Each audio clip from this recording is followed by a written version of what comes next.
morning. Welcome to the Board of Commissioners meeting. We'll say the Pledge of Allegiance.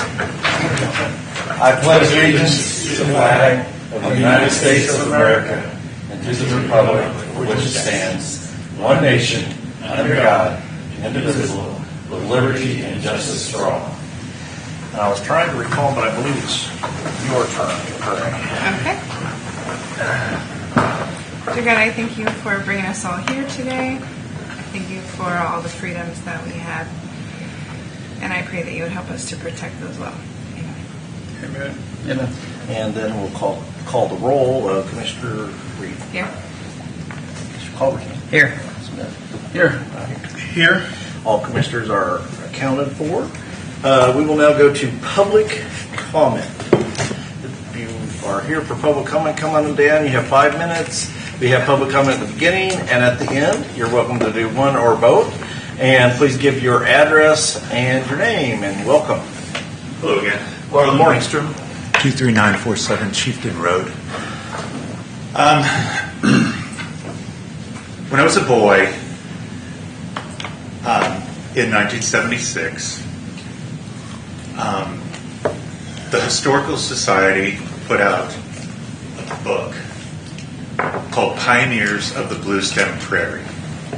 And because of the hard work of my mother and my grandmother, my family was referenced on both sides throughout this book. And it not only told just the genealogical standpoint, it showed where people came from, why they came, how they wound up in Kansas, and the incredible hardships that they had to endure just to survive. But it dovetailed with the bicentennial year, and it gave everybody an incredible sense of pride of place. And we still have that today. But now we're looking at something very different, which is Project Blue Stem, which also lives off the land, but in a grotesque way, in a grotesque manner. It's not living off the land to sustain and feed yourselves. This is just taking. This is a bunch of white guys on a golf course that saw a way to make a lot of money, leeching off of major corporations. There's probably a million ways to make money doing this, but there's nothing honorable about it. So, here we are. What we need is strong, pragmatic leadership. I said 2 weeks ago the room has gotten much bigger and you're not reading the room. And it's gotten worse in the last 2 weeks. This is huge. This is everywhere. This is a blight on America. So what we need from you is to not only say no, but also offer up some guardrails so it doesn't happen in our county. And then maybe we can become a stronghold for all these poor people that are going to have to leave their homes because of man-made drought. So, this is like a John Irving book. This is your Owen Meany moment. Everything that you've done in your life has unwittingly led up to this moment and what you do. How are you going to react? What are you going to do? Because if you don't play it right, this is going to follow you like a shark in a wetsuit. This will stink up your personal legacy. So, if you don't want to be an outcast at Christmas or at the cafe having breakfast on Monday morning, if you want to have a job after this, if you want to seek office, don't do this. Don't do this. That's all I've got to say.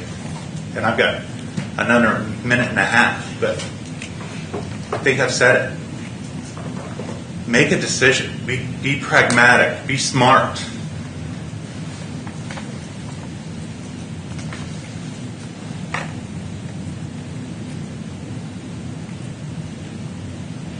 I mean, this is a man-made thing. This isn't the Dust Bowl. My mother actually has core memories of grasshopper year. We've had a lot of stuff thrown at us. When I was growing up, there was often references to flooding, bad crop years, things like that. Let us grow our food. Let us have sunflowers. Let us have wineries. Let us have grapes. Let us have our lilacs. Let us have what we work so hard for. Don't take that away. Why would you do that? Why? This is not about money. It's not. It's not about money. This is about honoring the people that came before us and honoring the people that come after us. This is about the future. Thank you. Thank you, sir. Additional public comment.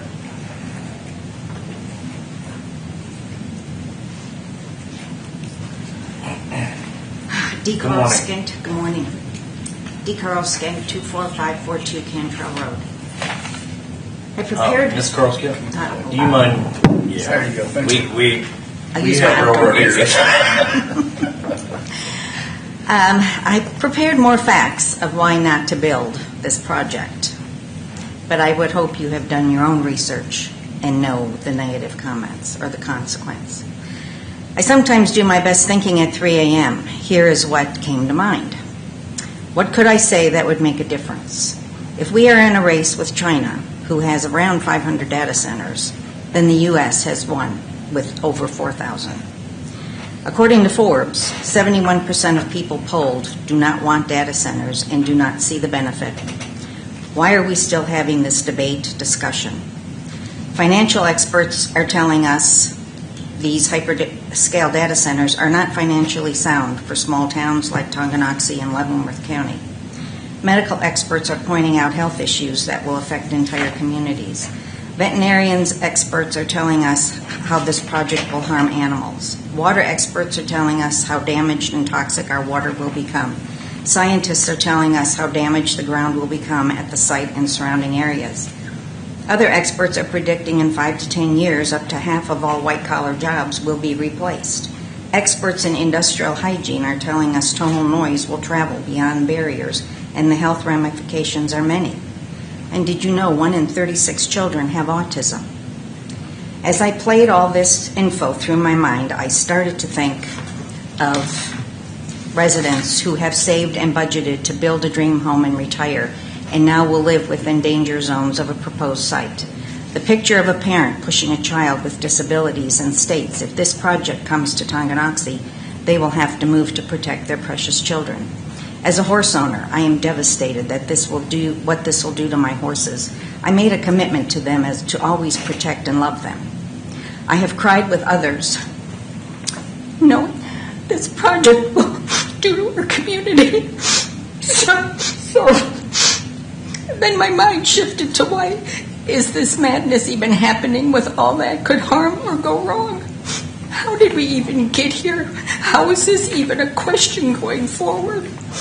How does someone sit here and tell us the computing components will fit in this podium in 10 years? Like that is a good thing. Greed will have damaged and killed Tonganoxie by then. There will be no coming back. How does someone make a living and take pride in what they are doing, knowing the damage the project will do to the human beings? How does a landowner sell to the highest bid, knowing what the sale will do to the entire community that was a good neighbor to them? How will elected officials who put us and many other Kansans in a nightmare, look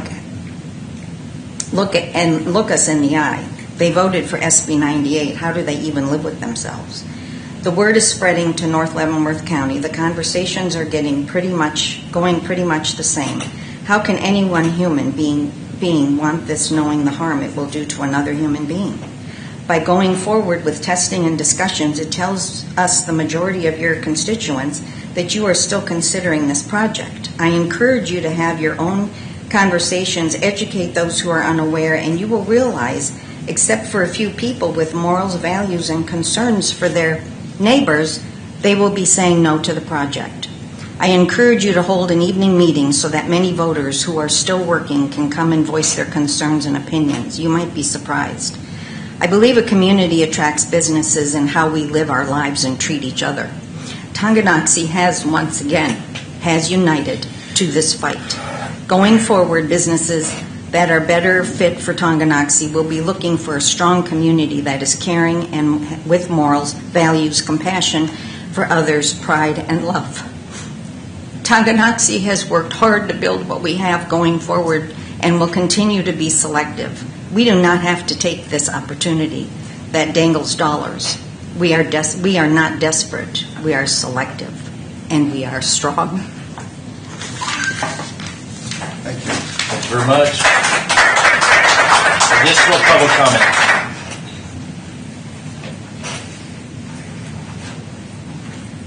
Good morning.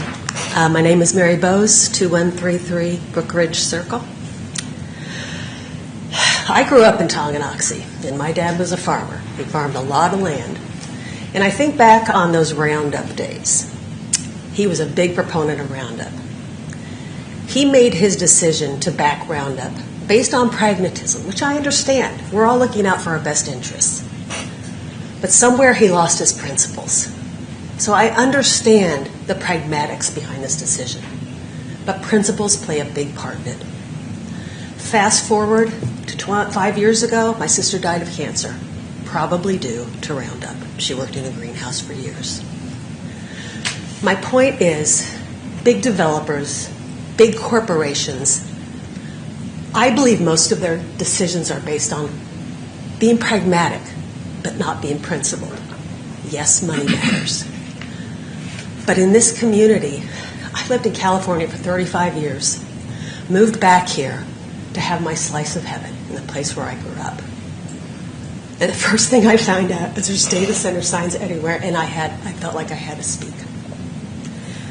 And I have a little bit more information. I mean, a data center is not just a large building. If you look at what it takes just to build the infrastructure, well, first of all, this data center will use as much energy as the entire city of San Francisco. To put that into local perspective, that is Leavenworth County and every county surrounded, including Platte County in Missouri, uses less energy than that data center will use. The infrastructure to set this up, diesel generators.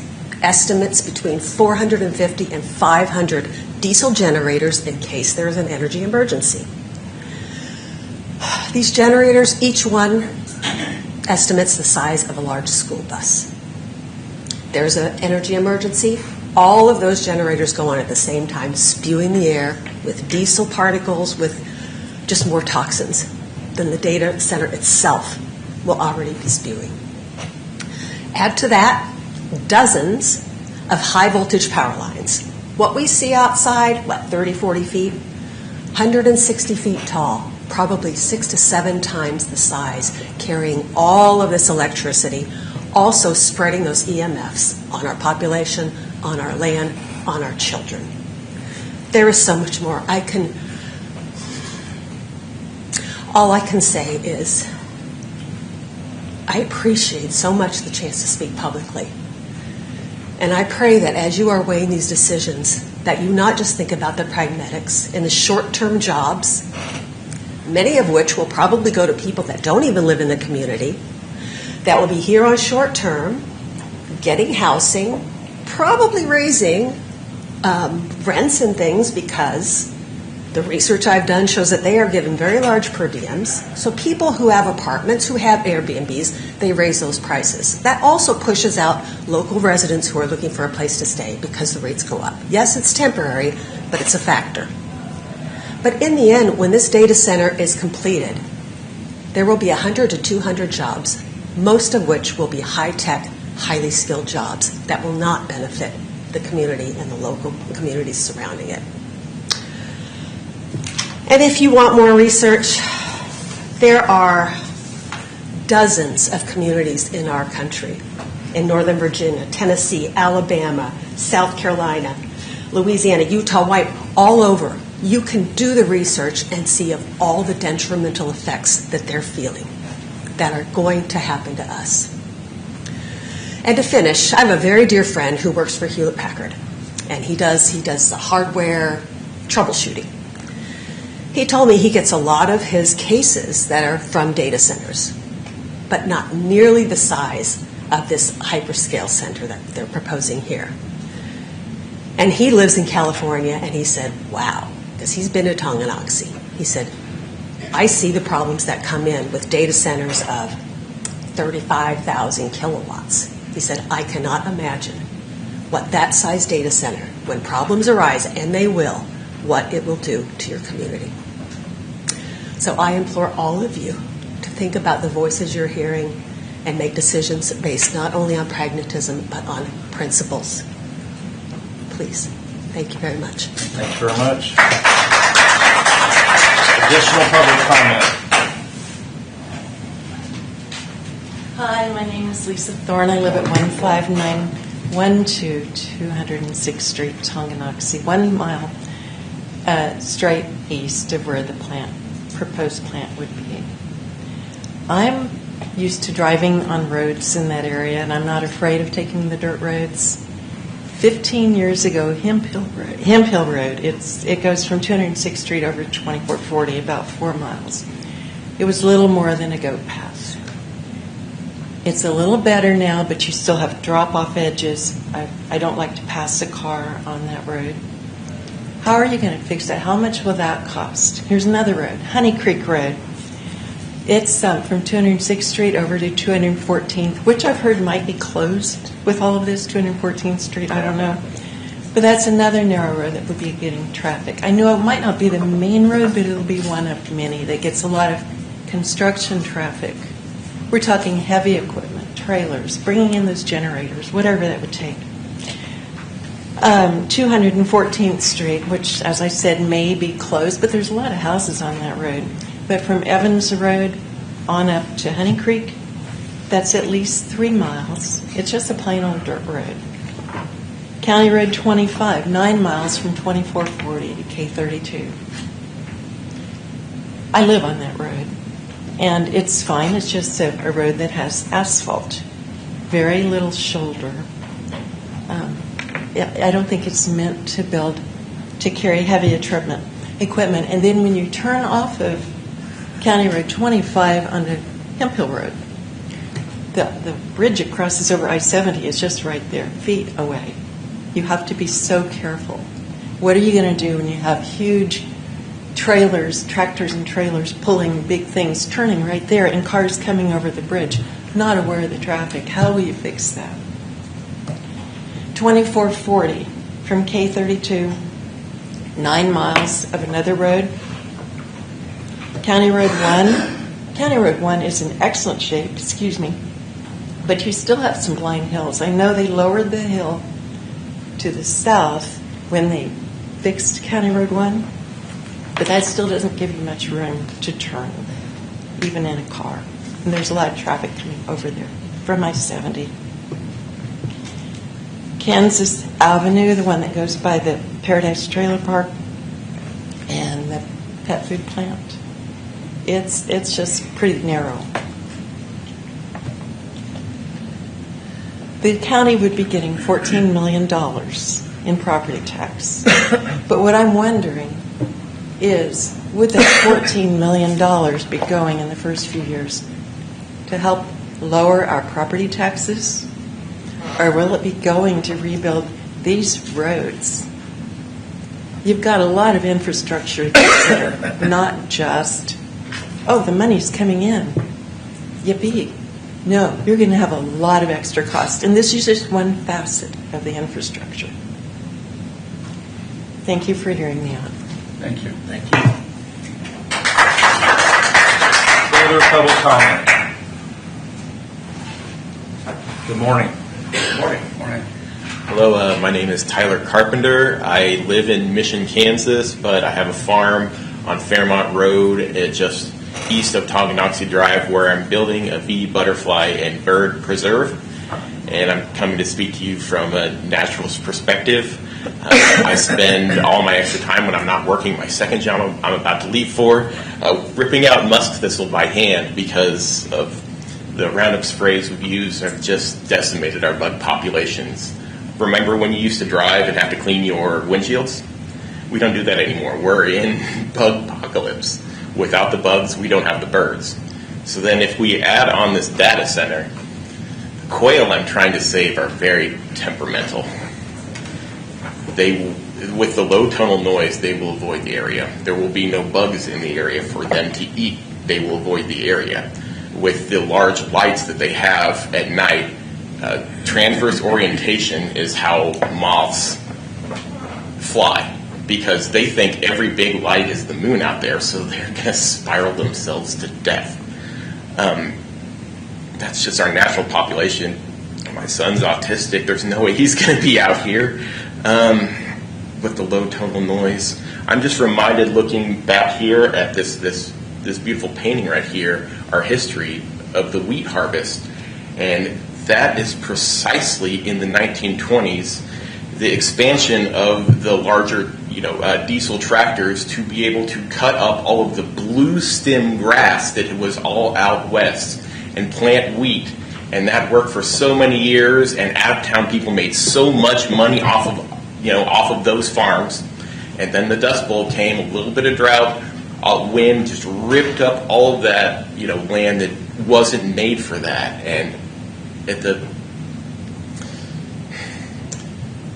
best case scenario, we get this thing built, and it becomes, we never be able to have the money to decommission it, and it just rots.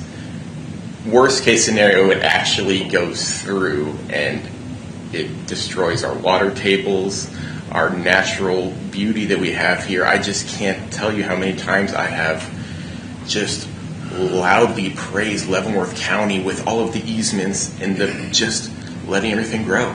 Natural growth. We will attract people to come here. There will be, all we need is blue stem grasses. It keeps the moisture in the soil like it did for millennia before we ripped it up for farms. We didn't know back then when we were building all these farms the untold damage we were doing to the environment, but we know now.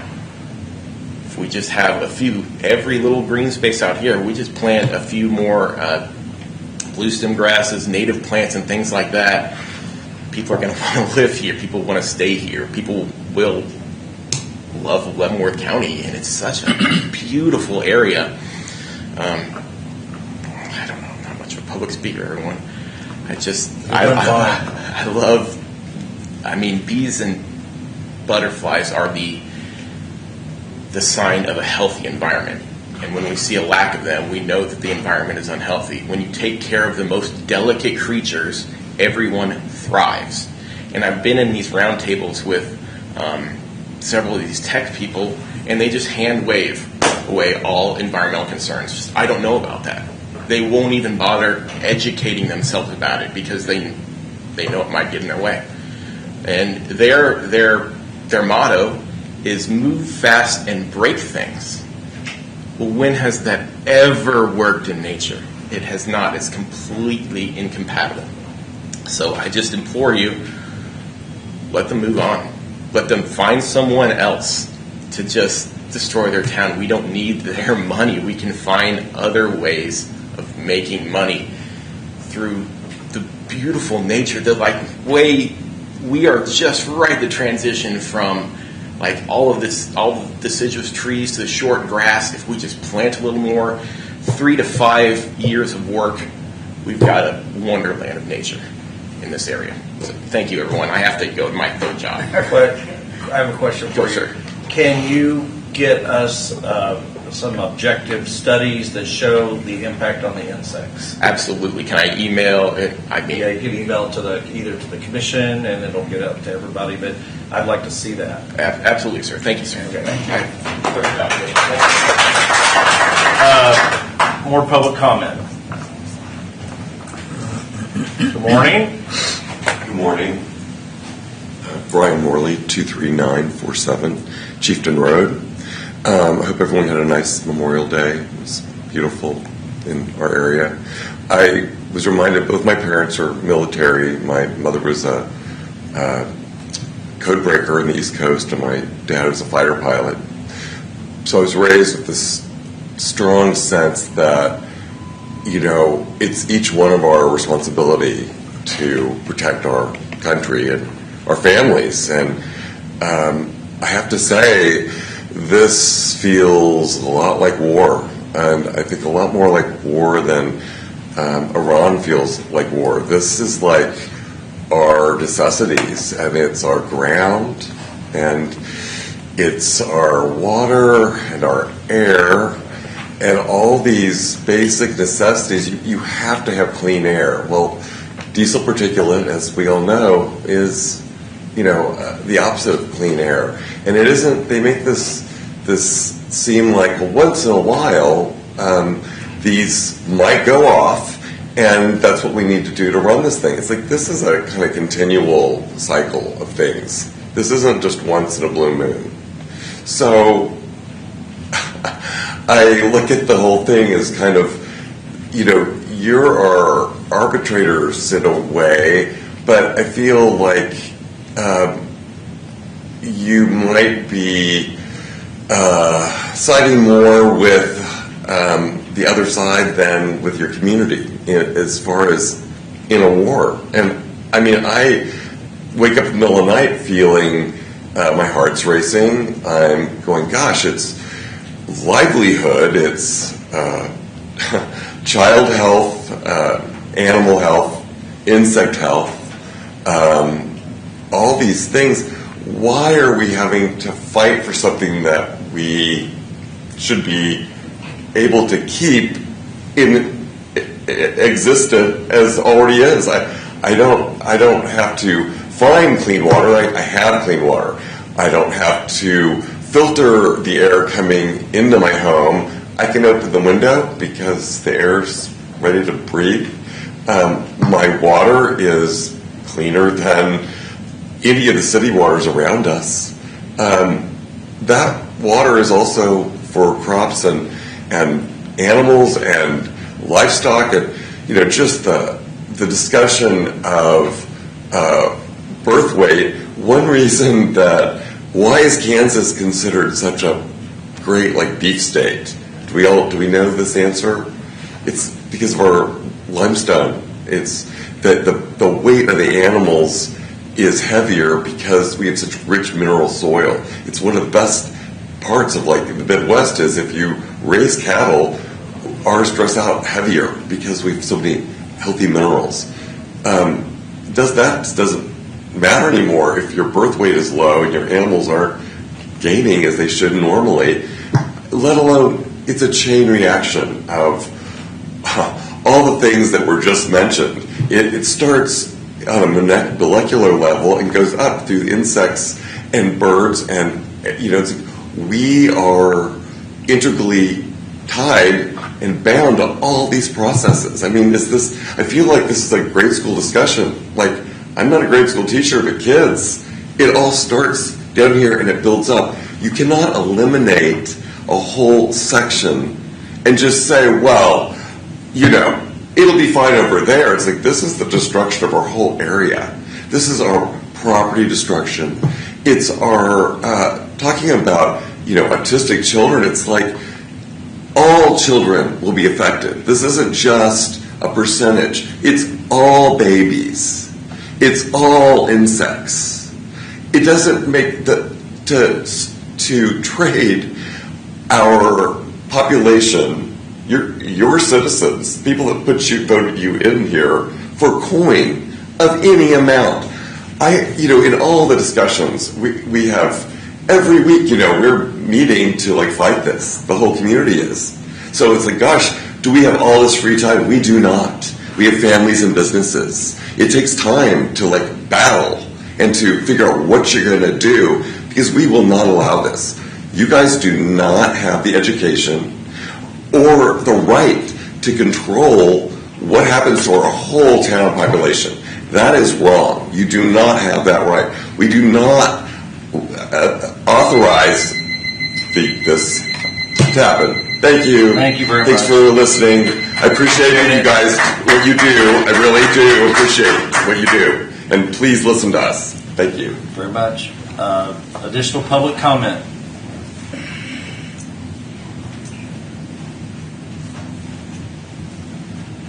Morning. Good morning. My name's Minette Holden. I spoke before. Wasn't even going to speak this morning, but after considering some things that I have seen and kind of pondered about, I'll just bring up two things.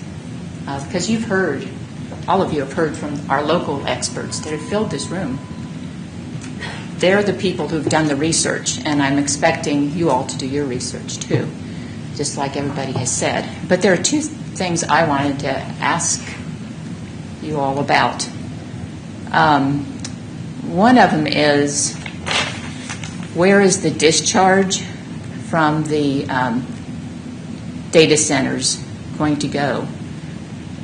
We've all heard about the corrosives, the biocides that's in the discharge, and maybe you don't know, but our water facility can't filter those out. Where is the discharge going to go? Well, I can tell you right now that it's going to go right past our farm in Tonga Creek. Tonga Creek, of course, is a creek. There's land all along it. That discharge will go along that land and our land also. So I think that's something you need to look into. And I'm sure you've all read it in your research, but that is what happens. Our sewage plant has doubled in capacity. Why is that? Could be population. It could be in anticipation of a data center. But still, we don't have any kind of process that gets rid of all those things. The other thing I wanted to talk about, I was here last week, and I'll say a kind word. He engaged me, said it was fear-mongering, a public official here. And I know what I'm talking about because I've seen it, and like I told you all before, back in central Ohio. The infrastructure that it takes for a data center is just out of this world. I got onto Open Grid Works, and you should really look on there. It shows the transmission lines, the 745s, the 325, right where, and it has on this map, it has data center in Tonganoxie, south of Tonganoxie. So they've already put it on this map. But the transmission lines, there's going to have to be a lot of infrastructure to get the transmission lines for as big a facility as this is. And I've seen what the transmission lines, I mean, they go through your land. They just go right through it. They don't care if you want it or not. They'll take it. They'll have their public comments. Oh, yeah, come on in. We're listening to you. They don't. They send out representatives that don't know all the facts. They're just there just to be there. I've seen that happen. Don't tell me that I haven't. The other thing is, with the transmission lines, does everyone know what a T12 light bulb is? Lighting fixture is? Look up.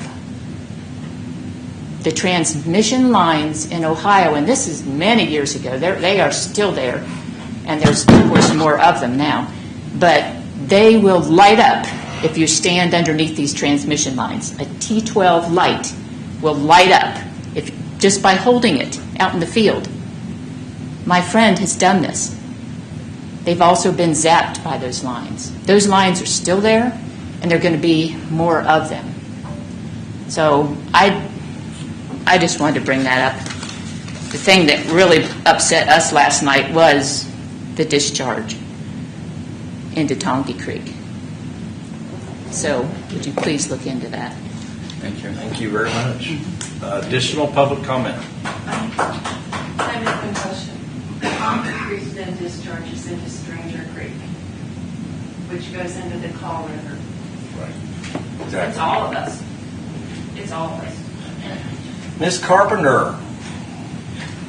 Well, you probably think sand pit is small potatoes. But it still matters to us.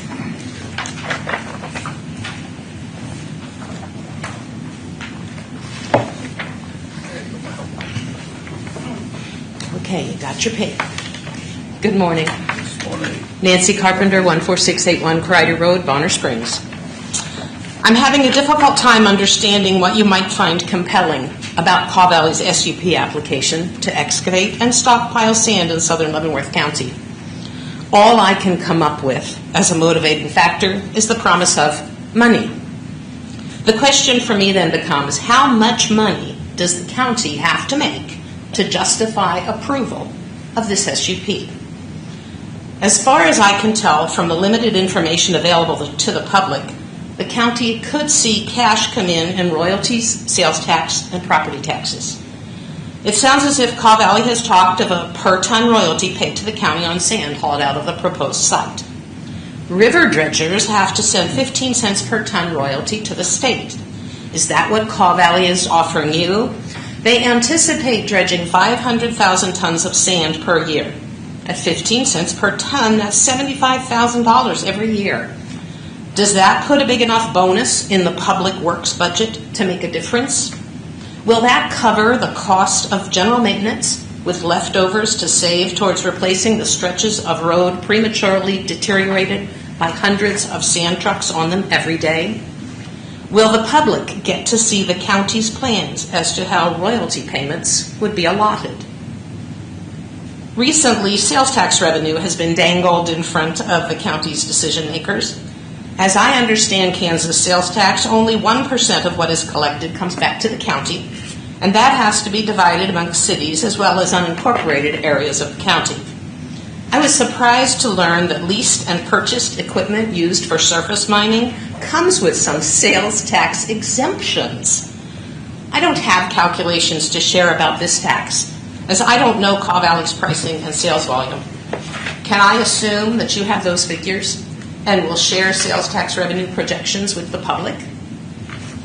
And finally, property taxes.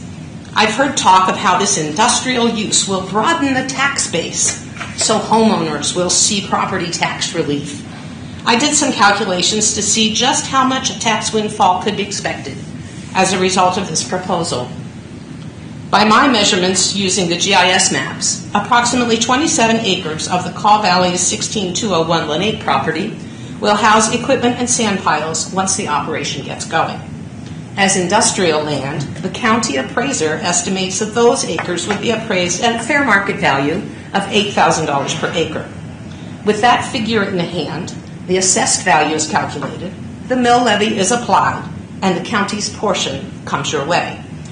The calculations on the sheet I provided use 2025 figures found on the county's website.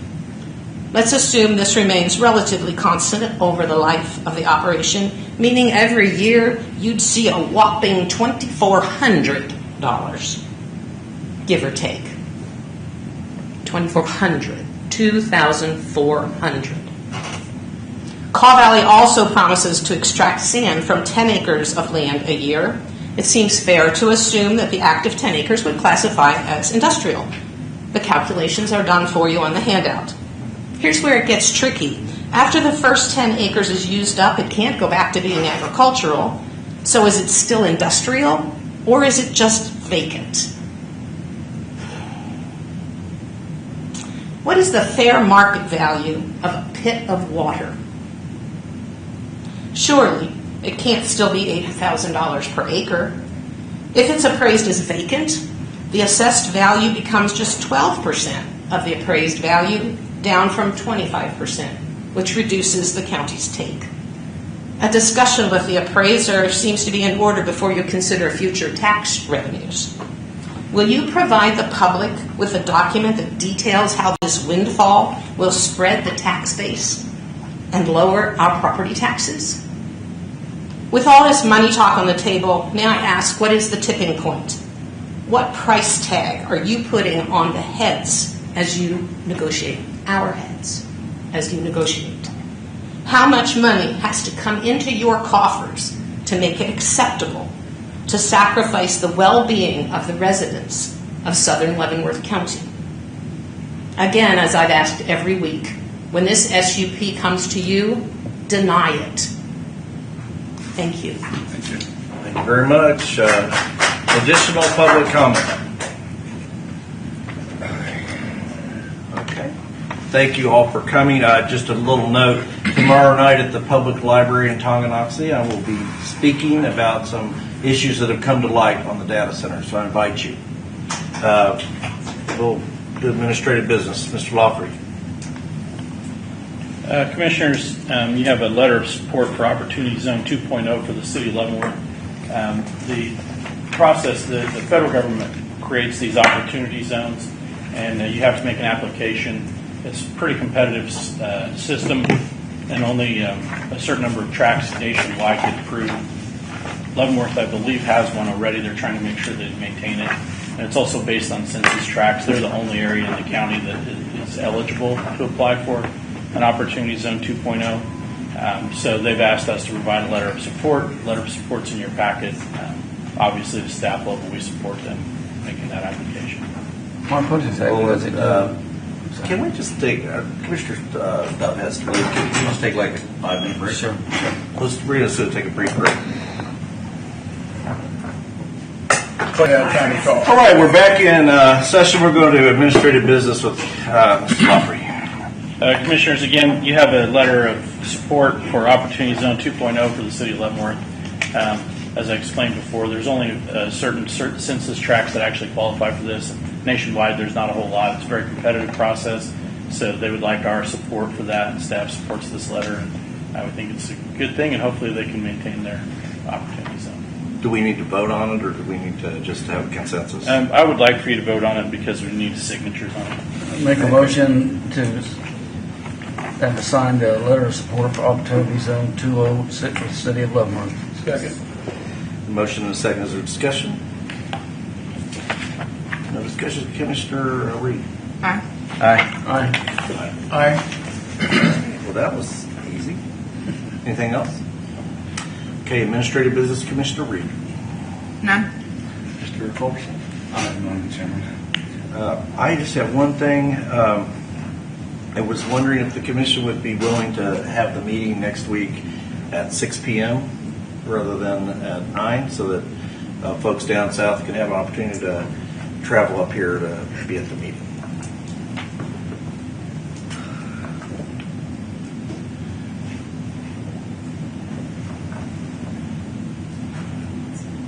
So that's my motion.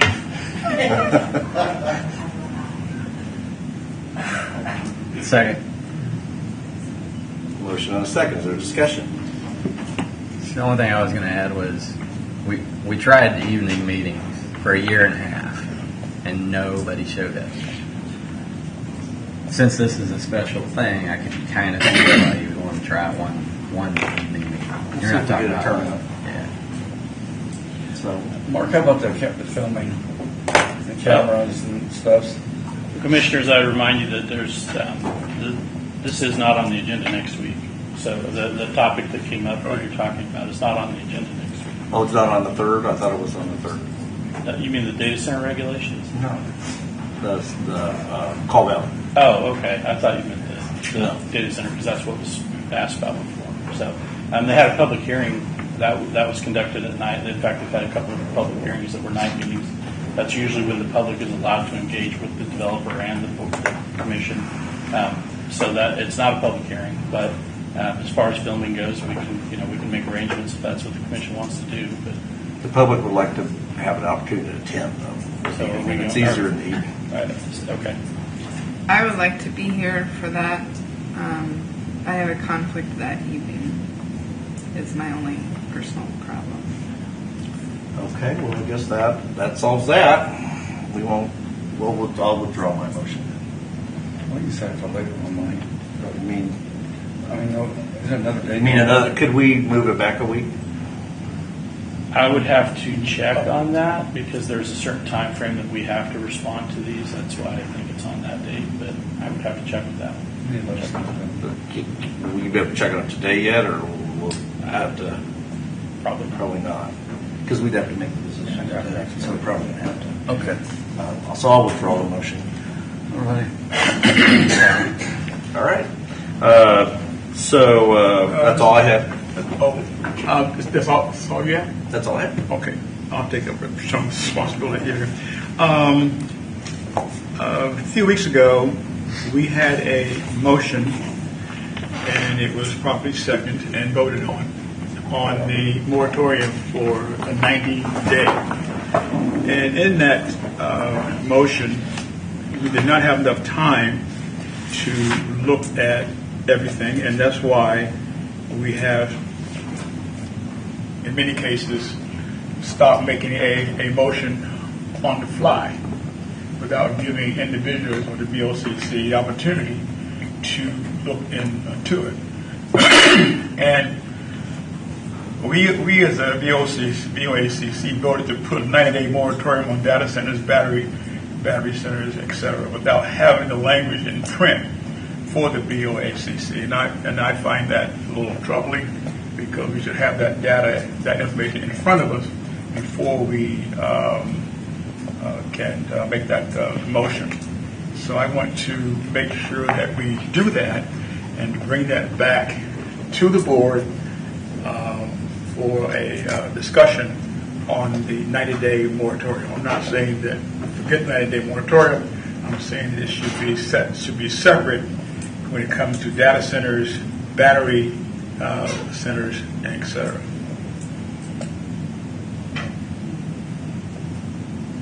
Is that your motion? Or? That is my motion. I second. Okay, I'll take comments. Commissioner Reed? None. Mr. Holmes? I've got a couple. Even though I agree with you that it should have gone for the following week, but that's the way we do business, I still think it was a legit motion, and it was lawfully conducted, even though I wish I thought about it, I would have put it off for a week, even though I wouldn't have changed my mind on it. But I think to bring it back up again, I guess I don't see why we want to do that when we've already voted on it. Just my 2 cents. And my comment is that the fact is we don't have any kind of regulations in place for the battery or for the cyber. And I think when we bring these regulations in front of us, we will regulate all of those. For us to undo the moratorium prematurely, I think that would be a mistake, because we need to get those regulations in place first. Mr. Chairman, the regulations, we all know, are not in place. However, it's been said on this board that we should not do what we did and not give the board the opportunity to look at the moratorium for all 3 entities. And all I'm asking is to go by what has been said on this board and do things in the proper way as to separating those entities into separate moratoriums. If that's what we want to do, because we're being, I think, unfair to our constituents and the business entities that could, with the vote here, make headway with this with Leavenworth County. And that's all we're asking is to separate those 3 entities out and do it and continue on. Commissioner Reed? I agree with Commissioner Dove, and I would just add that I received quite a bit of feedback from how that was done from people in the audience as well as city government, and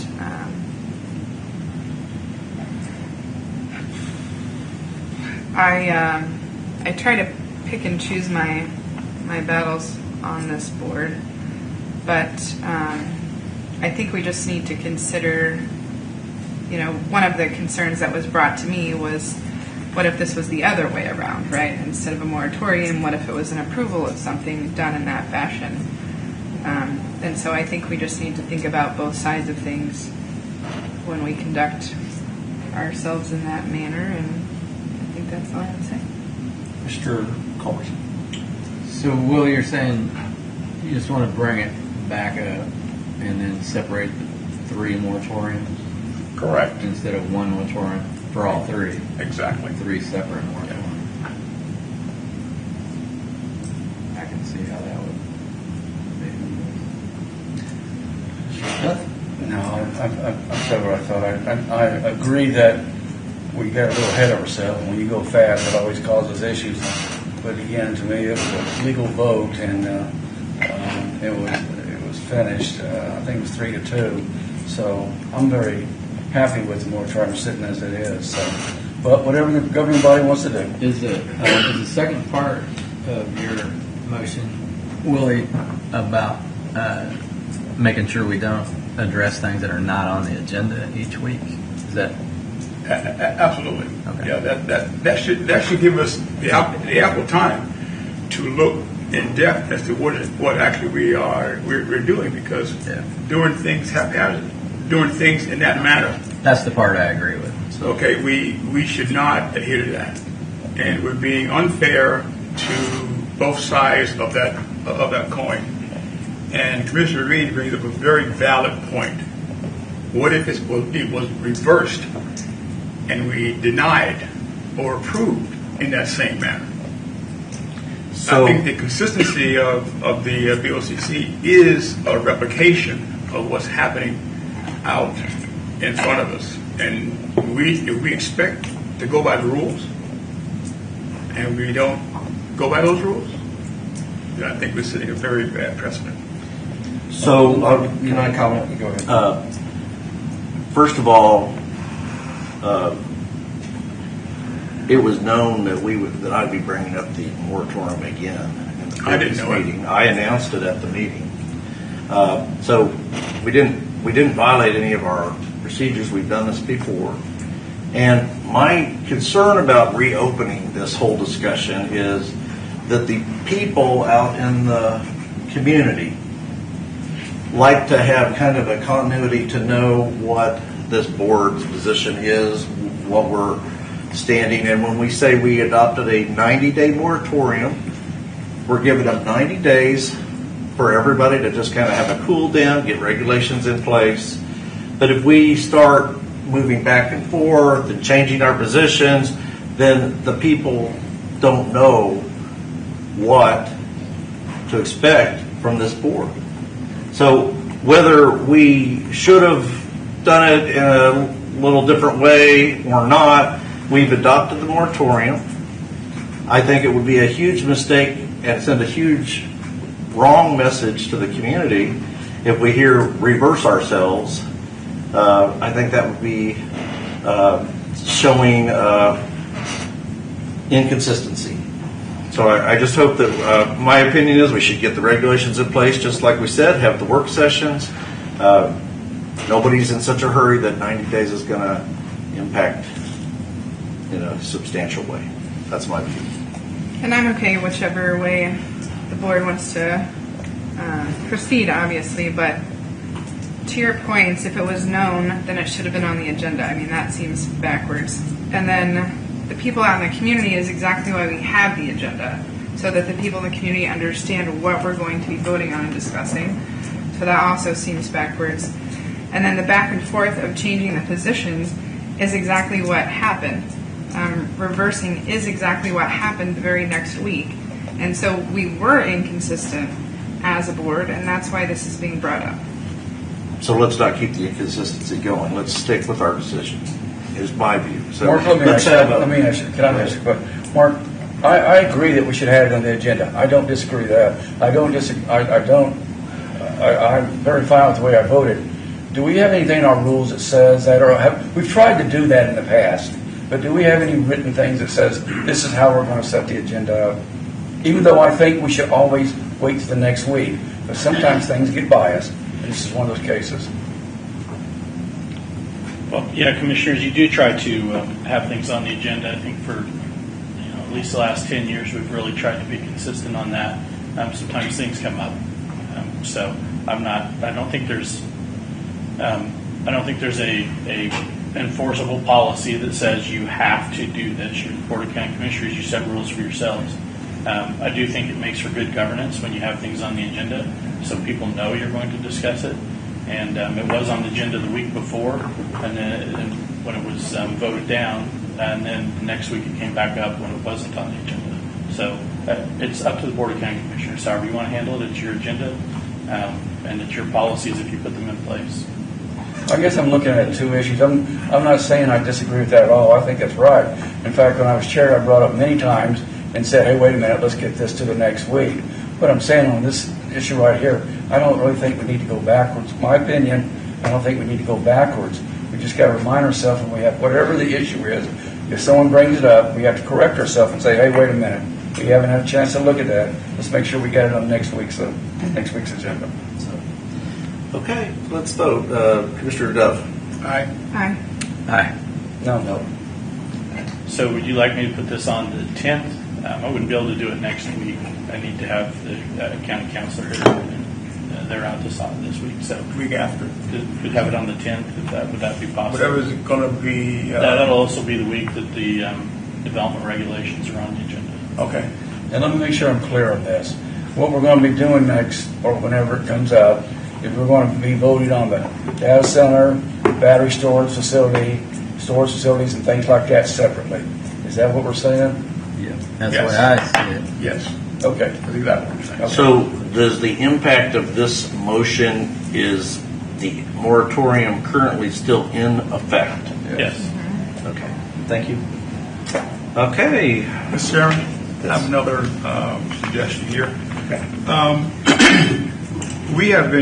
I have been asking individuals to bring their information to the BOCC in print. And it says here that this allows the commission to have a fully considered input and request follow-up if needed prior to the meetings. I like the idea of individuals having the opportunity to come before the board and speak what's on their minds. But what is inconsistent in this public comment statement is that this allows the commission to have time to fully consider input and request follow-up if needed prior to the meeting. I think the information should be brought to us in that form. So we, as a commission, we have people here that have done a lot of work and a lot of research, and I think that if we have the opportunity to view that information, it gives us a better handle on things, on what actually they are saying, and to us to have to ask for them to give it to us in writing, I think it should be done anyway as a matter of courtesy. So all I'm asking is that the individuals who would like to have that time, that 5-minute span, is that they put it in writing so we can have the ample time to research that information so that we can be better informed as a Board of County Commissioners. Commissioner Reed. I agree. Commissioner I'm still trying to understand what you're saying. So I know sometimes I can mix it myself. If somebody's on the agenda to speak next week, you're saying you want their testimony in writing before the meeting? Is that what you're asking? When they're bringing in specific data, specific information that they repeatedly, they're not repeatedly, but they're requesting us to take a look at, it does not give us the opportunity to look at that information beforehand. If they give it to us beforehand, then it gives us the time to research that data. I get it. Yeah. But how That's are you, it. how are you going to make that happen? What are the logistics to that working? Because most people, I don't think are going to turn in a written what they're going to say. Half of them don't even know what they're going to say until they get up and talk. Well, so I agree with what you're saying. It makes more sense if we had to look at it ahead of time. Yeah. I just don't know how you're going to actually make it work. I would say we might, instead of saying they will, recommend that they do that for us. It's not something that, if you don't do it, you can't come before the board. Yeah, No, it'd be that's great saying if that. everybody did it. But When they're requesting, when they're giving us specific data, specific information, this research says this, this, and this. Can we have something ahead of time that will allow us the ample time to research it also? That's all I'm asking. Yeah, I agree with what you're saying. I I agree just with don't that, know but how to make it happen. I don't want to see anybody penalize them in case they don't do that. So we just ask people, if you're wanting to get on the agenda to speak next week, we need your written. We'd like to have your. So I'm looking at what we have here. The comments will be. There should be no expectation of interaction by the commission during this time. Everyone wishing to make comments either on items on the agenda are not, are encouraged to provide their comments in writing no later than 8 a.m. the Monday immediately preceding the meeting. So we kind of have that in the rules right now. but- Just encouraged. Yeah, I think Right. Willie's talking about how they do it at speaking. But, I mean, Yeah. not everybody puts their comments in writing is one of the issues. No, they don't. And the other thing It's is, substantiated. well, I mean, But you're not saying if they don't turn in written testimony, they can still talk. They still have to have that ample time Yeah. to talk. They have a right to do that. But if they expect us, Well, they don't actually have a right to talk. If you look at the statute, they have to be allowed to the public meetings, but they don't have to be allowed to talk. Okay. Leavenworth County made that to let them allow talk. us And we Yeah. by expanded it. statute. We Yeah. expanded it. Yeah. But it is, I think in our rules, we are encouraging them to provide it in writing already. But they may not all do that, but that's what it says. it is a suggestion that would help the board make better decisions instead of being on the fly. What I could find, and I haven't spoken to council about it yet on this, was that if they want to present materials to the commission, they have to be provided before. And you can make like a certain Thursday at 4. And that's what I was getting at is, as long as we're not saying you didn't turn anything in, so you can't No. talk. Right. Yeah. I mean, I personally think we're covered, but if you want to change the language, I think you covered it. I think maybe we just need to, I agree, I think we just need to remind people we should like to have that ahead of time, but if anybody wants to come speak to us, that's when we went from 3 to 5 minutes. We got rid of just 8 people and we opened it up to everybody, because that's what we're elected to do, is hear everybody have their concerns. Whether we like their concerns or whether we don't, that's what our job is. So they can bring it to us, it says right here, we can get it to us a couple of days before, or we can make copies, or however you want to do it. The whole thing is, the whole gist is, they will have the opportunity to speak and present items that they may want to. and the preference is, I think, from the board, that if you have Yes, evidence absolutely. and written things in writing that are going to be impactful to the issue, give it to us early, so we'll have a chance to consider it. I think it helps your case when you do it. Even as a representative in Topeka, we did the same exact thing. If you wanted the information and there was enough time for those who did not bring it to the board, that they still had the opportunity to speak. Willie, I would use Topeka as an example. Well, I'm thinking, and that's what I was getting at. 'Cause I think in Topeka, If you if look you at it, don't get it's- on the agenda, you can't talk. Well, In no, Topeka. that has never happened when I was in my 8 years there. They would hold you to not 15 minutes, okay, but you got a chance to speak your mind about what was going on, and you were not on the agenda, but things just slipped by, and that was at the will of the chairman, and usually he or she would let everyone speak. I bet that's it. Yeah. Differs by chairman. Okay. All right, so we will move to the consent agenda. Is there a motion on the consent agenda? Mr. Chairman, I move that we accept the consent agenda as presented. Second. There's a motion and a second for the consent agenda. Is there any discussion? No discussion. Commissioner Reed?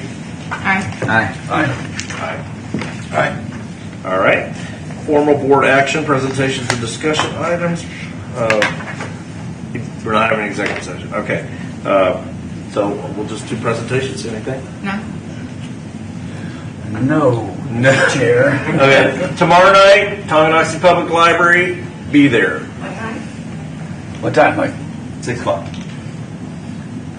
What's it? Yes. I'm going to be talking about some issues related to data centers.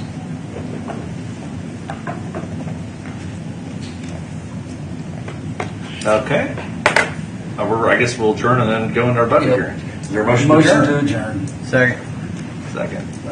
Voting? Aye. Aye. All right. Well, we didn't quite get it done in an hour. 11 minutes.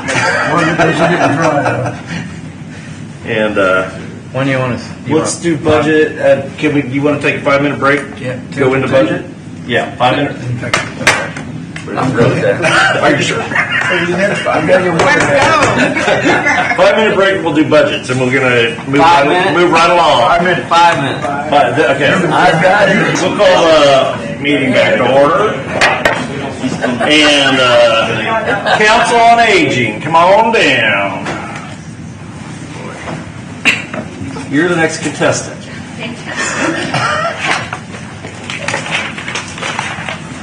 Good morning, Commissioners. Morning. I hope it is. The Council on Aging budget really is pretty standard. There are a couple of significant items that you'll notice in our budget this year. Many line items are staying what they were last year. You'll see a couple of significant decreases, one in particular for meals, a decrease in the budget of $110,000, and that would be because of the new contract with the new catering service that we're going to use, as well as utilities. This was a line item that was built into our grant. Those have decreased significantly based on the congregate meal sites that we're using, so that's where you see that decrease.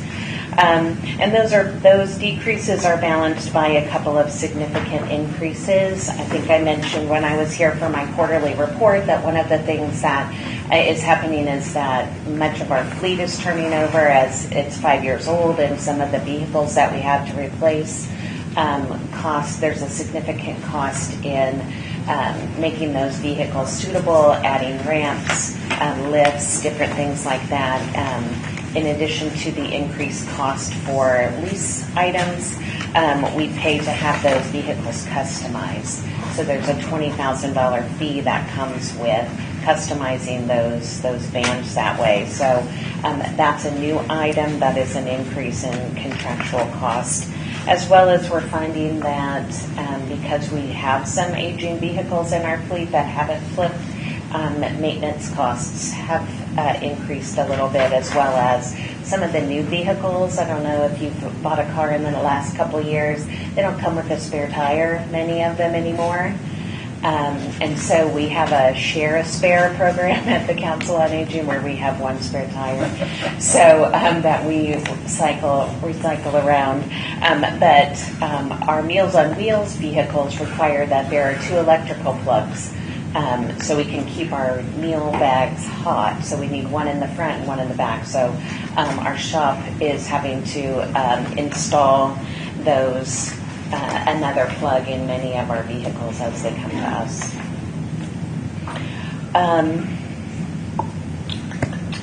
And then you'll see that there were several commodities that decreased as well that were fairly significant.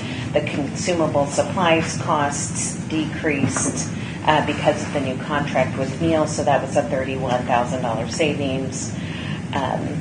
As well as some printing supplies and things like that. So with this budget, depending on how things shake out with personnel and what you decide to do with that and a cost of living increase or not, the Council on Aging should come in below last year's requested budget.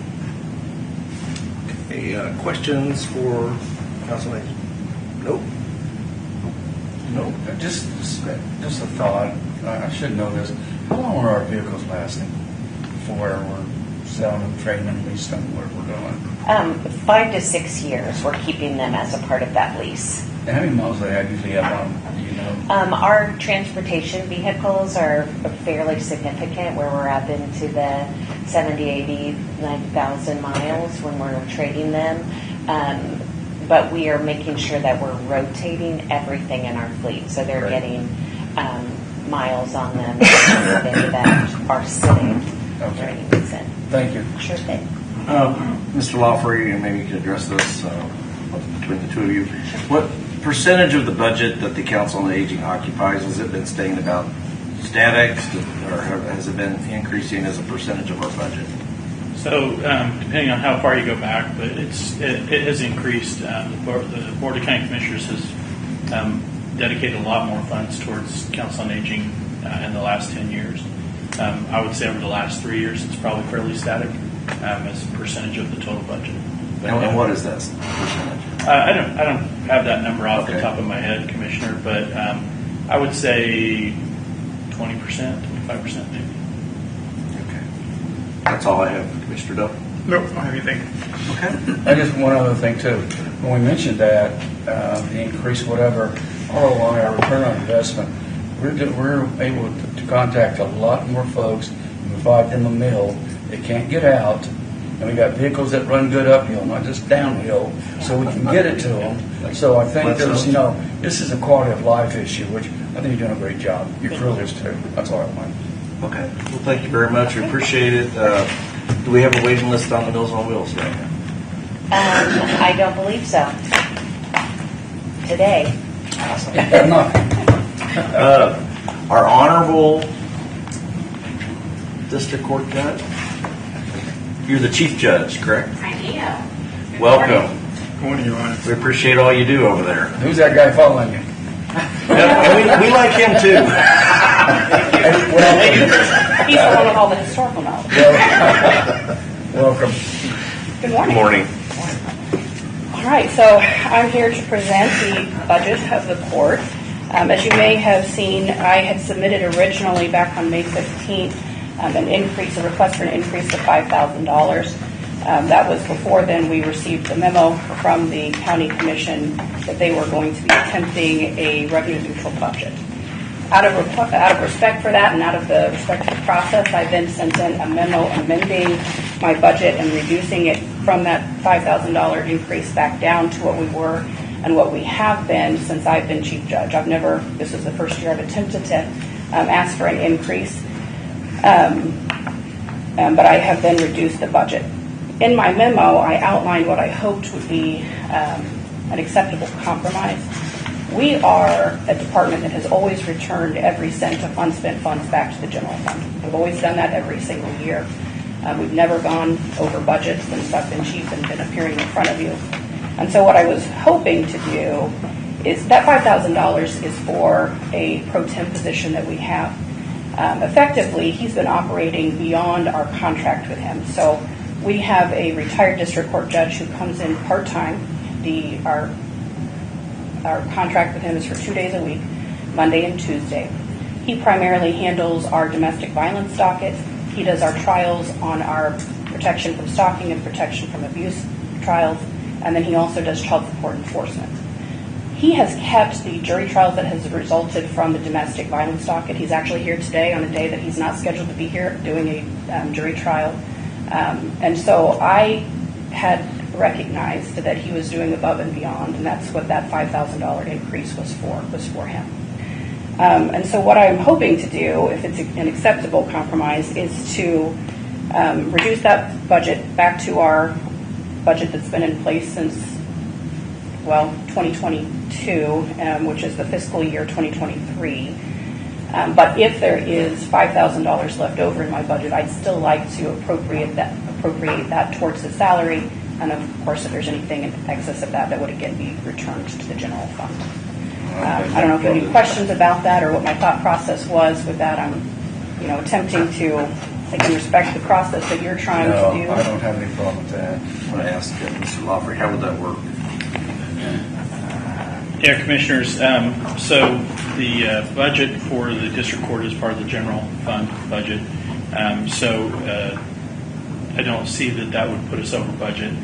Really, it's more about the forecast. So we forecast how much they're going to spend for this year, and then whatever they come in under that is what the carryover is. Anybody in the general fund goes back to the general fund. So I don't think the $5,000 is going to hurt the general fund one way or the other. So if they have the money left over, I don't think it's a problem if they spend it. And it is true they have not increased their budget for a long time. They hold it pretty flat. Just keeping in mind that a majority of their budget comes from the state. So this is a very small portion of their total budget. Okay. That sounds good to me. Yep. I think you got the support up here. Questions? I have any questions for Your Honor, the judge? Well, thank you very much. All right, thank you. Thank you very much. Simple and painless. Have a good day. You too.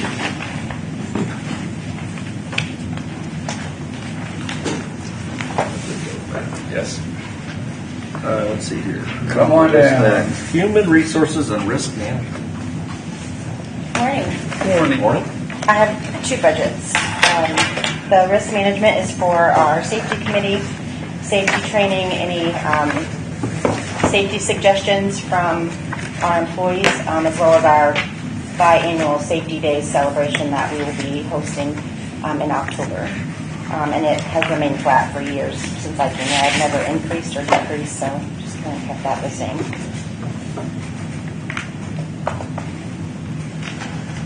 Any questions on that one? Questions starting with Commissioner Reed. Culvers. All right.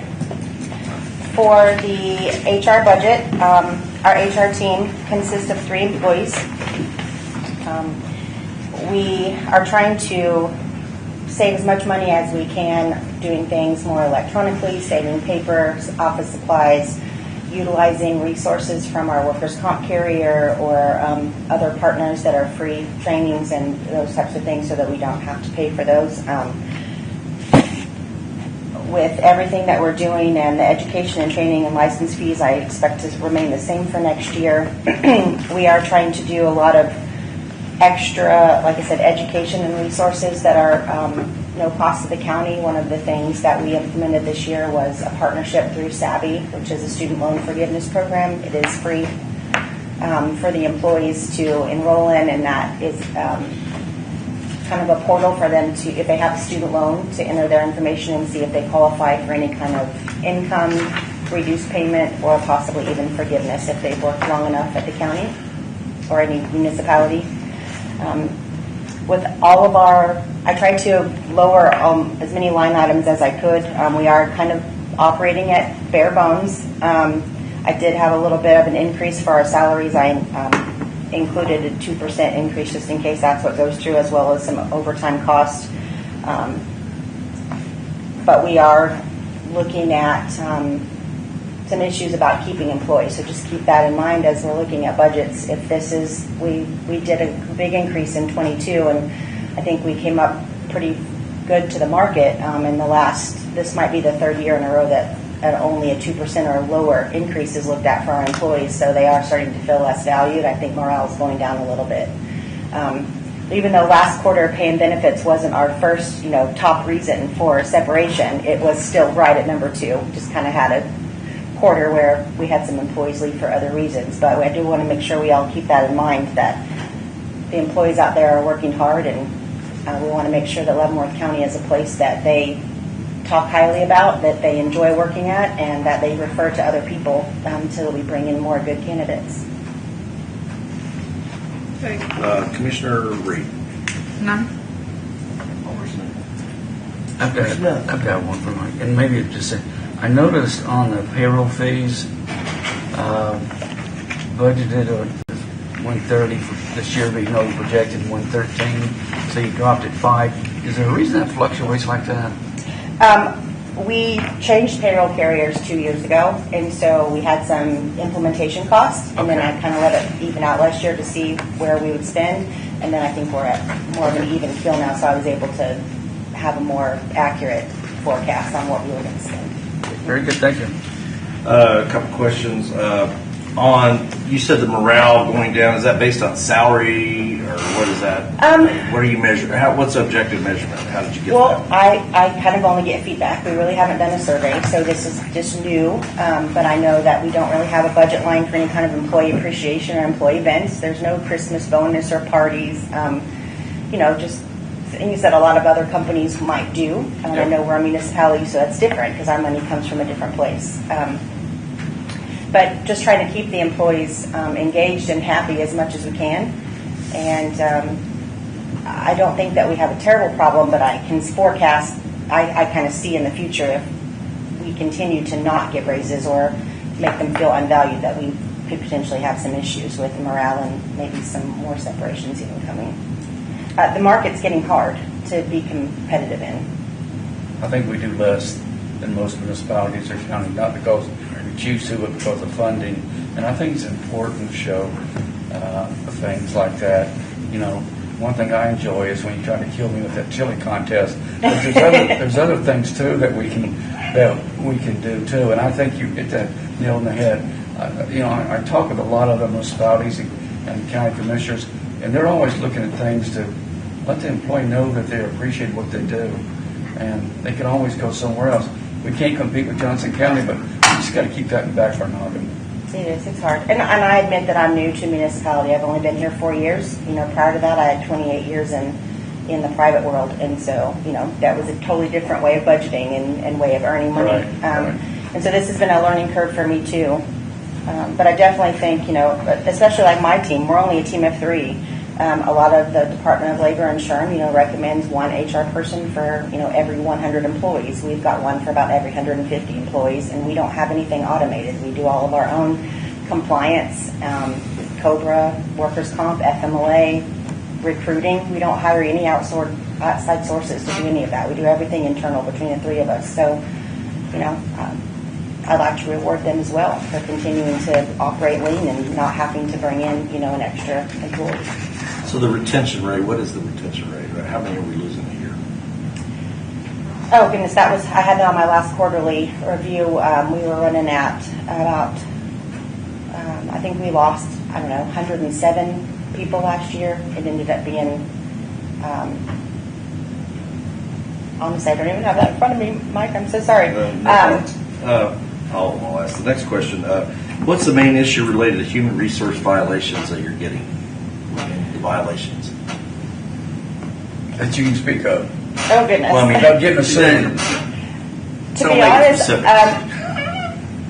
I wouldn't say we have a lot of violations. We don't have a lot of employees that have big violations. Attendance is a thing that department heads have kind of maybe have some trouble with. A few people trying to keep that ongoing, or I don't know. FMLA and workers' comp really aren't violations. They just take a lot of time in compliance, and so we make sure we offer those to all of our employees. So the last question I have is, we jumped from 2025, we had 1819 on the education and training. We jumped it up to 2,800, leaving it at 2,800. Why the increase?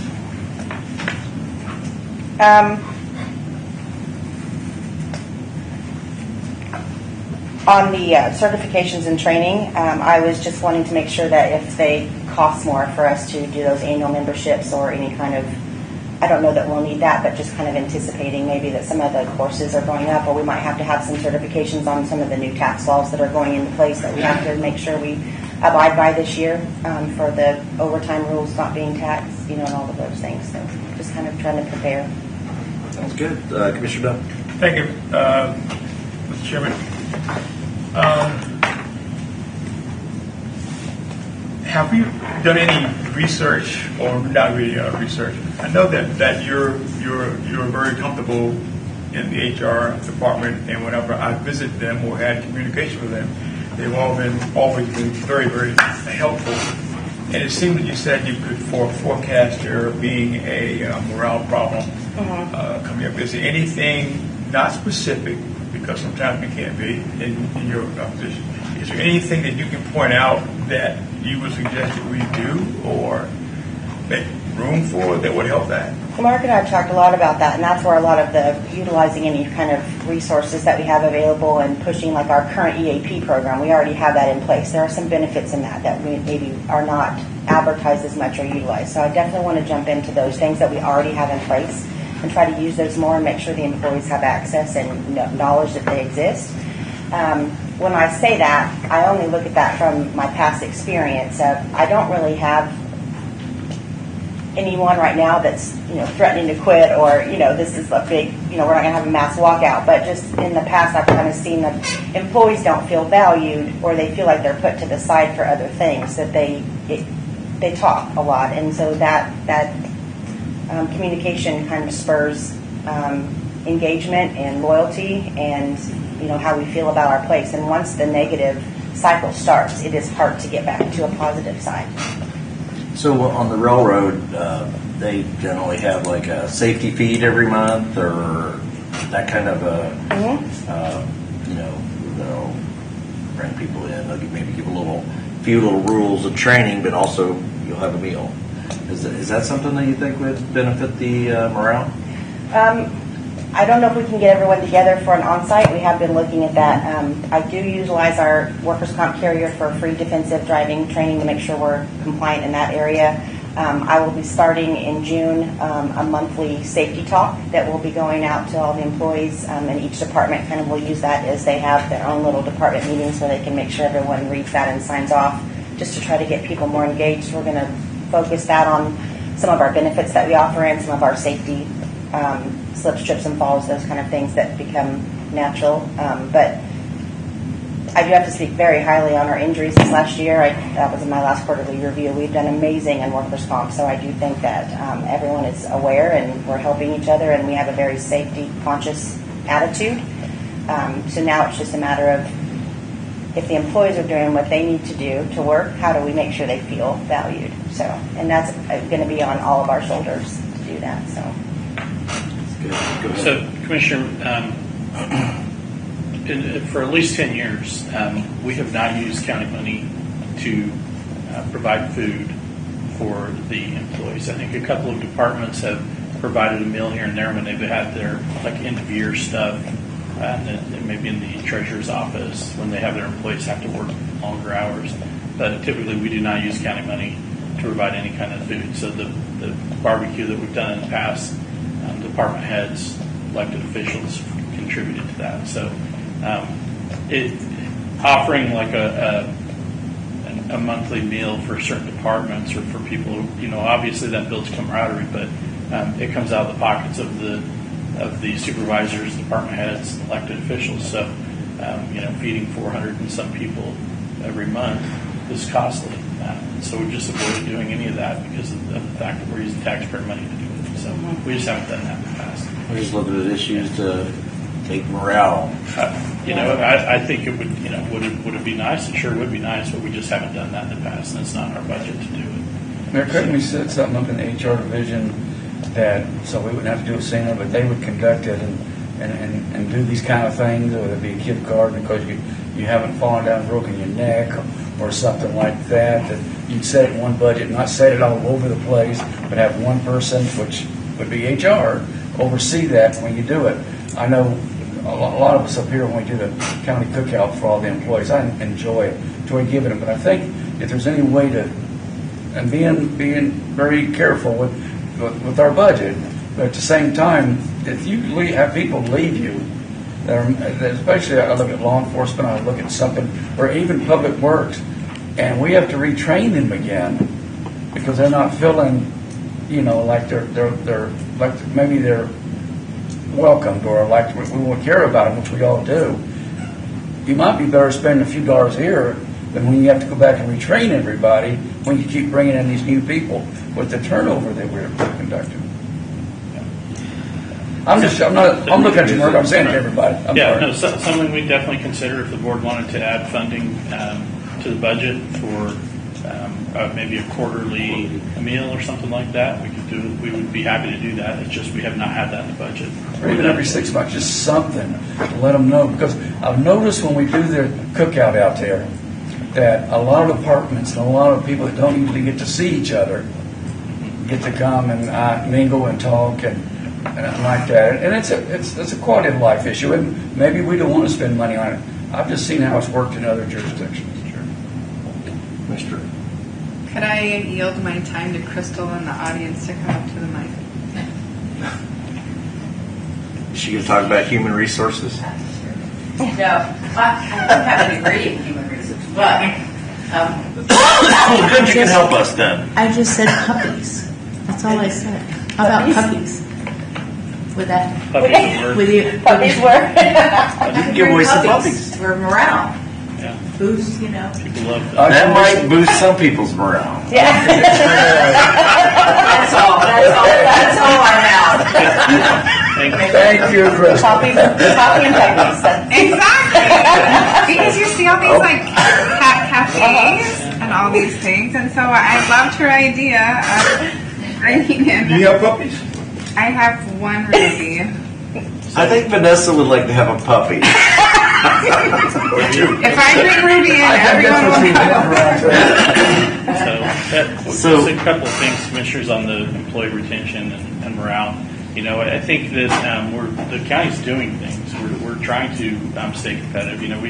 We opened up the county clinic this year, which is, I think, hugely successful, and the employees really like it. We've looked into daycare in the past, but the requirements for daycare to put one in place, we don't have a facility that's capable of it because of the regulations and so on.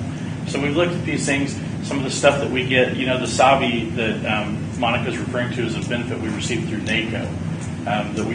It's a new thing, so when those come up, we try to promote them. But to the wages, I think I brought this up when we started the budget cycle, and that is in the last 10 years, we are like 1.3% above inflation for raises. So if you started 10 years ago, you're about 1.3% ahead of where you were 10 years ago. That's a pretty slow burn, right, or slow gain. If you've been here in the last 6 years, you're behind inflation. In fact, I looked it up. Social Security recipients have received more raises in their pay in the last 6 years than our employees.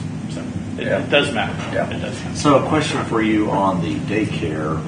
Is it possible, not provide institutional daycare, but to provide a coupon or a stipend to assist people with their daycare?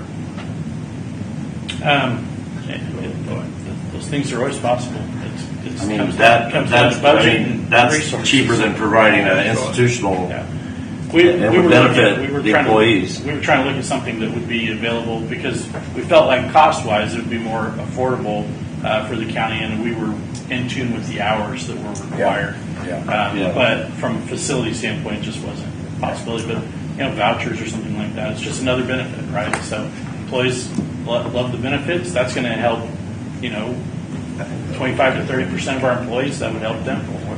But we still have the other 60 or so percent that doesn't impact. So anything we can do helps. I think we should at least look at that. I think you're right. That's something I think that a lot of families would really enjoy, getting a voucher that would help them, because the cost of child care is just outrageous. I can't believe the amount of dollars that individuals have to spend to go to work and then have to pay someone to take care of the children that they're working to support. There's a lot of people. Yeah, a lot of people who don't come back especially after they have their second child.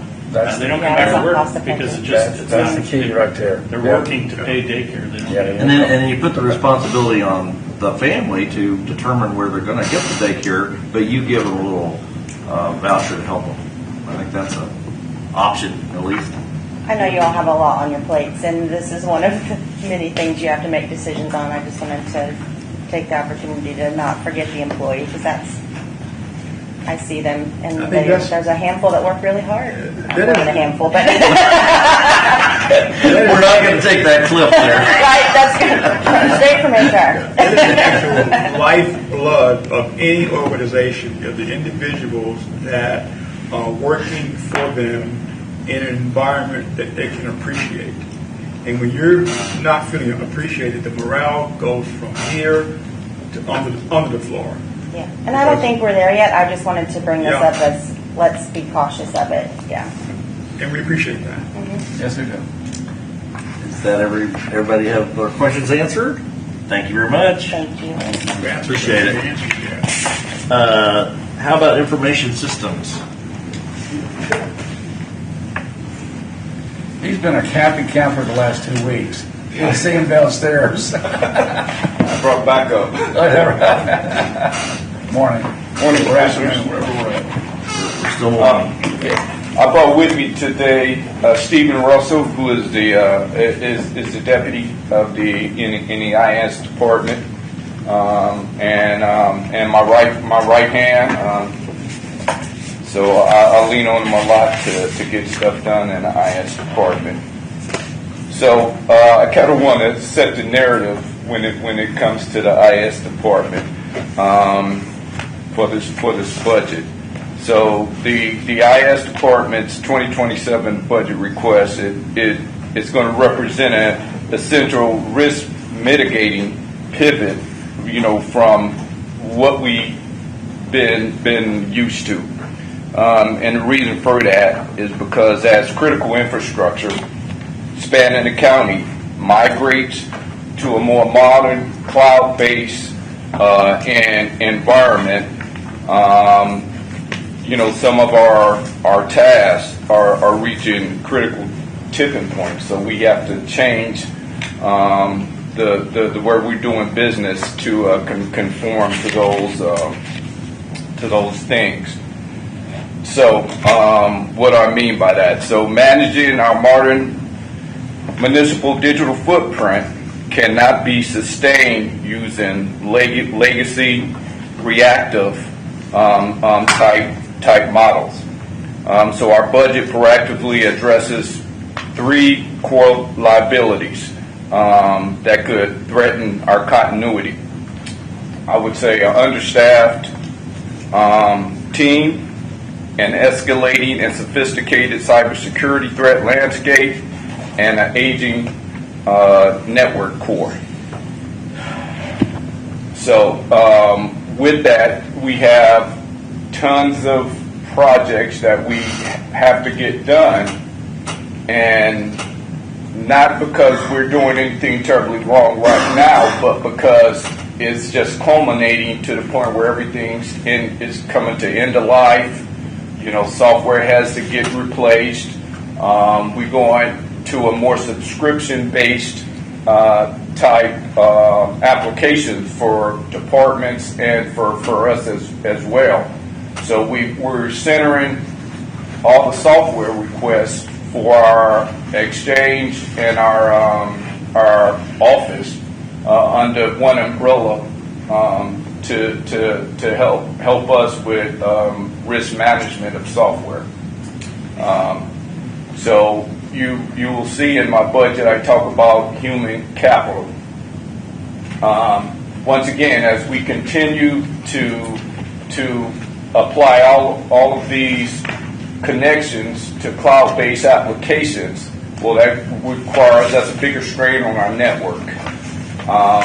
So we want to increase the speed on our network. Well, to increase the speed on our network, we have to change out network devices. There's a cost with that.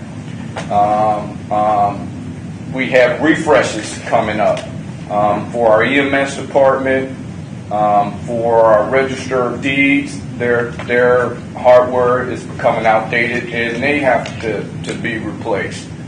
Some of our subscriptions have actually went up substantially, so we have to pay that.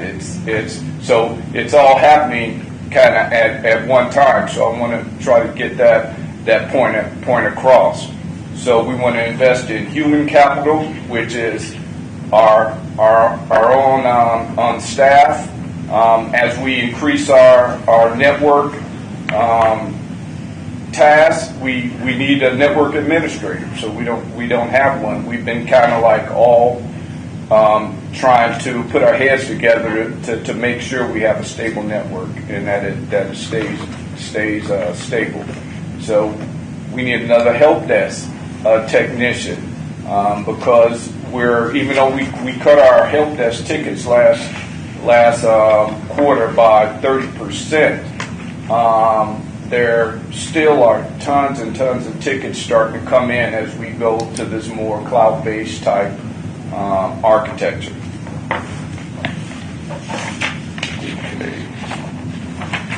So next I would talk about cybersecurity and defense, which is really near and dear to my heart.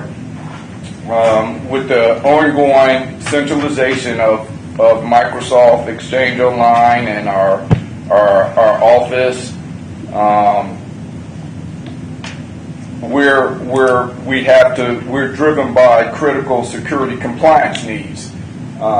So we have a vulnerability scanner that we're putting in place to be proactive rather than reactive to try to catch these threats before they surface. We do identity protection using a multi-factor authentication through our dual.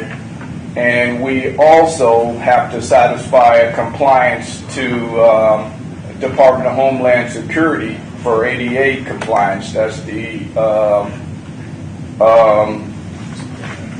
Disability Act for our website. So, all of that is new to our budget. I don't think I have anything else unless Steve has something. Here for questions. Yeah, Commissioner Reed. No. Colors. Clear as mud.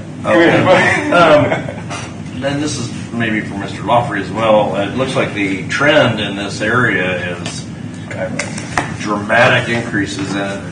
Any end in sight in that, and how do we, like in future projection out years, what's your theory on how we're going to control that? Well, I think Dave did a good job of talking about risk mitigation. So, every municipality is at risk, including private business as well. You just don't hear about the private businesses when they get ransomware, whereas the municipalities, it becomes very public. Courts left, but the court system a couple of years ago got ransomware across the state. They had to shut down the courts for months while they were trying to clear that up. Some of our neighboring communities have been hit. So I think you mitigate what you can, and then you prepare for the worst, and that's what these guys are trying to do. But our technology is changing very quickly, and our use of our broadband in the last probably 6 months has tripled to quadrupled because Microsoft Office 365, it's all online now. It used to be local. Exchange used to be on our local network. Now it's remote. So I don't see that changing. I see it becoming more dependent on that. So we can, I think, like you've seen in some of the other departments, you can ignore it. It's not going to go away. But when it does finally rear its head, it's going to be very, very, very costly. Or you can put more money at it now and try to mitigate that risk so that hopefully put it off completely, but if not, at least make it as small as possible. It doesn't look like there's an option.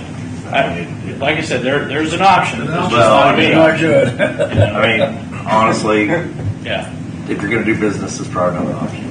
right. Sure. And these, I mean, this is nothing nice to have. These are necessities. Our call manager, it comes into life first quarter of 2027. That's the phone system. Yeah, I was going to say, clarify what that means. Yeah, right. That's the certified. Yeah. What's the acronym? So it's essentially a unified call manager. It controls all the phones that our employees use, and we do have to migrate. It is a security vulnerability by 2027. First quarter, as Dave stated. Yeah. What does that mean? Can we forego and not do it? Yes, but what's the assumable risk that you're wanting to take, right? The other thing, too, is that there will be a certain point where it becomes defunct and we lose all phone capabilities. So we're trying to get ahead of it. Should we have been ahead of it years earlier? Yes, but now we've identified it and we're trying to correct that so we don't get into a place where we don't have it.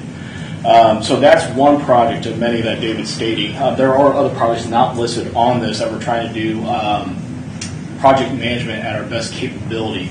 But we're just trying to bring up the big things that are what I call showstoppers. Right now. How would a network administrator help us in these, in what you're speaking about? I've heard Dave mention this. It's about the third time that we've heard that term. Having a network administrator would really help us and take some of the burdens of our day-to-day operations. That's a great question, Commissioner. The reason why we're asking for a network administrator is right now, the staff that we have, we are wearing multiple hats. And that's nothing wrong with an IT staff. Wearing multiple hats is actually a really good thing. That allows for redundancy. But the problem is we don't have specializations. So this request is to have a specialized individual, particularly just in network. Not only just for a network reason, we have a network staff member, it's also for redundancy. For example, if one of our staff members, David and or I or someone else, is sick for a week, we're done. We are completely out of some type of network capability administration for a week, and that's a significant risk. Now, can we still move on and try and accomplish things? Yes. But this will also help offload some of the work. So right now, you have two directors sitting in front of you. We are doing a lot of the technical work for Leavenworth County. Nothing wrong with that. Constituents get the best bang for their buck. But however, we don't have any buffers. So if I don't have a network administrator or a tier 1 help desk, for example, we get a lot of the calls forwarded to us, which then prevents us from doing these infrastructure projects that are listed in front of you today. But specifically, Commissioner, for that one, they will help offload the work, but specialize in just a network portion, so that way we can focus elsewhere that needs attention. Because I know with the ongoing slaughter of AI coming into our daily existence, is that causing another problem that we do not have statutes that would help us? Yeah, well, I think the answer to that is the word is still out on AI and what it's going to provide either positively for your organization or the other way around.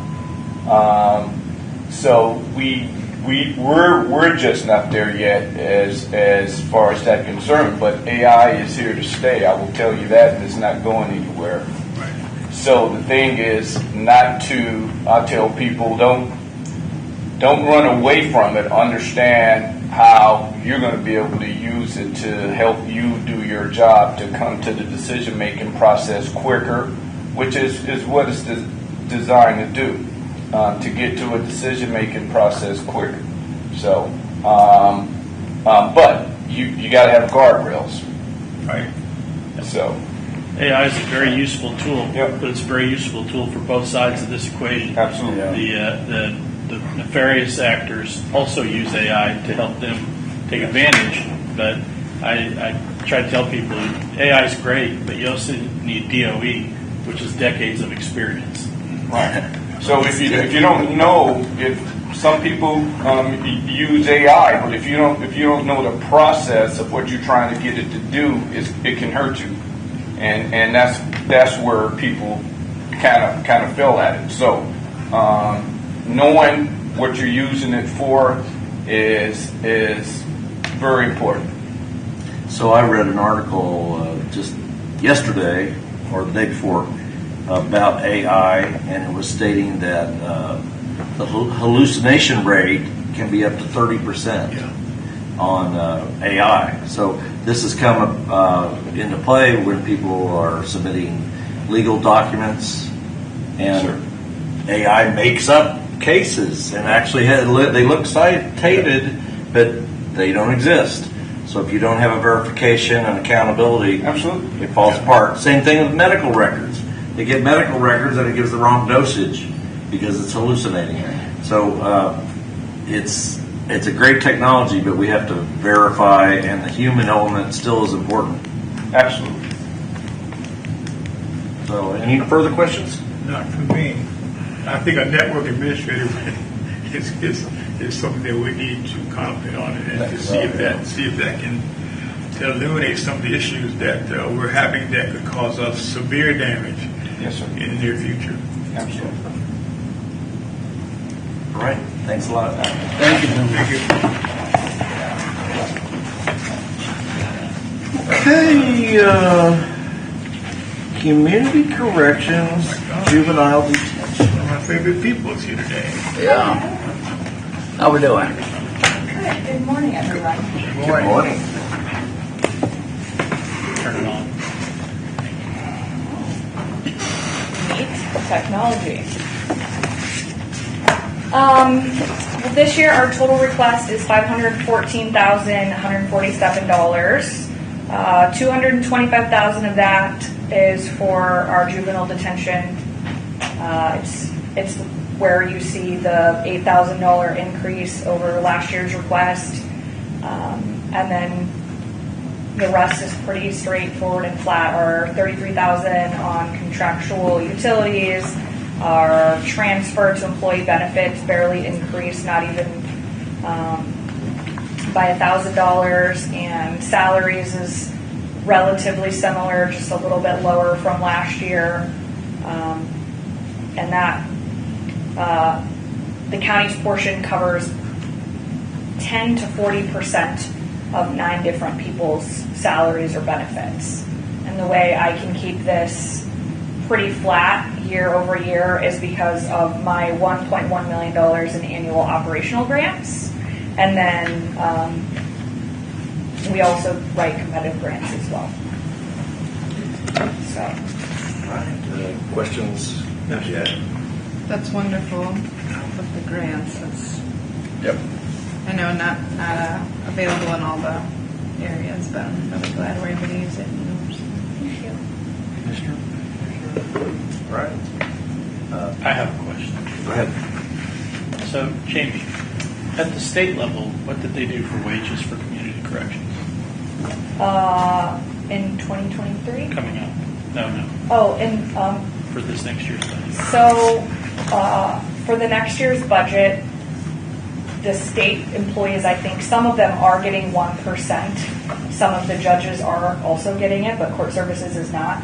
But they voted not to give the cost of living across the board that the governor and people like the Secretary of Corrections were asking for, but they gave themselves what I think 4 point. So for your raises. yeah, they gave themselves 4%, but for your staff Raises, in community corrections, what was the raise amount that they went for? No raises. So Community corrections got no raises. Got no raises. Yeah, No. and we're on their scale, and on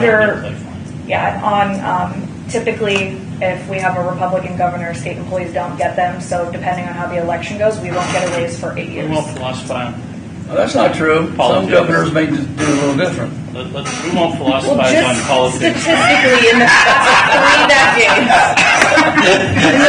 3 decades, and they ended up doing a wage and labor study and finding that most state employees were 30 to 40% under market. Yeah. And the study also cost money. And then, But we're only concerned with the employees that are county employees as well. Well, while we're piling on, I'll just pile on a little more. Remember that the state legislators gave themselves a 92% increase in their salary last session. and a COLA. Enough said. So, proceed. Why did they do that when I was there? 92% raise. Where does that come from? Not And grants. yet they want us to be revenue neutral. Proceed. That's all. You're doing That's that. on the question. You have to prep me. So I will say you are doing a fine job over there, and Absolutely. I appreciate the comments. Of course, you're very humble, but your comments that were made about cell phones, I have shared them with a lot of people, and I appreciate it. Thank you. Comments about cell phones, I understand. You were Willie, I there. think you were sitting here. Yeah. That was months ago. Did it happen yesterday? I'm with you, buddy. I'm with you. Okay, thank you very much. Thank you. Appreciate Thank it. you. Oh, now I know what you're talking about. Hey, Sheriff. Mr. Dedeky. Morning. Morning.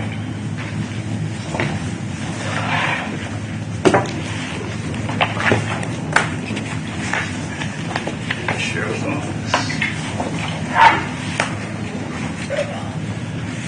So the budget I prepared for 2027 is largely repetitive of past budgets. It represents a no-frills approach to budgeting the needs of my office while providing the most basic level of service and meeting the statutory requirements and unfunded mandates. I did have one enhancement. Throughout the budget, some line items increased, some decreased, others remained unchanged. A few items to wish to call your attention to. First, the budget total represents an increase of only 2.86%. Next, there's a strong possibility of cutting approximately another $100,000 from the radio and tower maintenance line item. In regards to that, we have tested the viability of removing 2 of our radio system, our towers from the radio system. Thus far, the results have been very positive, with the exception of the Cushing building, where they did experience a degraded service. We are working with Motorola and KDOT, our partners in the radio system, to identify a solution. Hopefully, it's something as simple as perhaps adding an antenna or redirecting a dish. If we're able to do that, not only will we realize the savings for 27, but in future years as well. And it will be a large reduction in the retooling project that Motorola has coming up in the near future, which they have estimated to cost in excess of $6 million. Third, which is the enhancement I spoke of, this budget provides for an adjustment to our pay scale that's been in use since 2014. The scale was introduced and approved for regular adjustments. However, due to fiscal constraints, we haven't been able to keep up with that. The only adjustments have largely been COLAs. My office has tried to accommodate the needs of the county and get by with whatever increases we have been given. However, the truth is our wages are not competitive, not only in the law enforcement community, but within Leavenworth County departments and offices as well. Recently, this body approved adjustments for pay plans for Leavenworth County EMS, which has seemed to address their main issues. The county attorney's office, and most recently, the roads and bridges. And I don't begrudge any of them for receiving these increases, because it seems to have remedied their problems. However, when I do look at some aspects of these pay plans, I do have a problem with a entry-level position classified as a trainee position, earning significantly more than a detention officer, a 911 dispatcher, or a deputy sheriff. So this budget would allow for a first step in making some corrections to the market, or market corrections rather, by providing 3 levels of pay raises to my staff. First being a 4% pay increase from a civilian staff, who is the backbone of the office.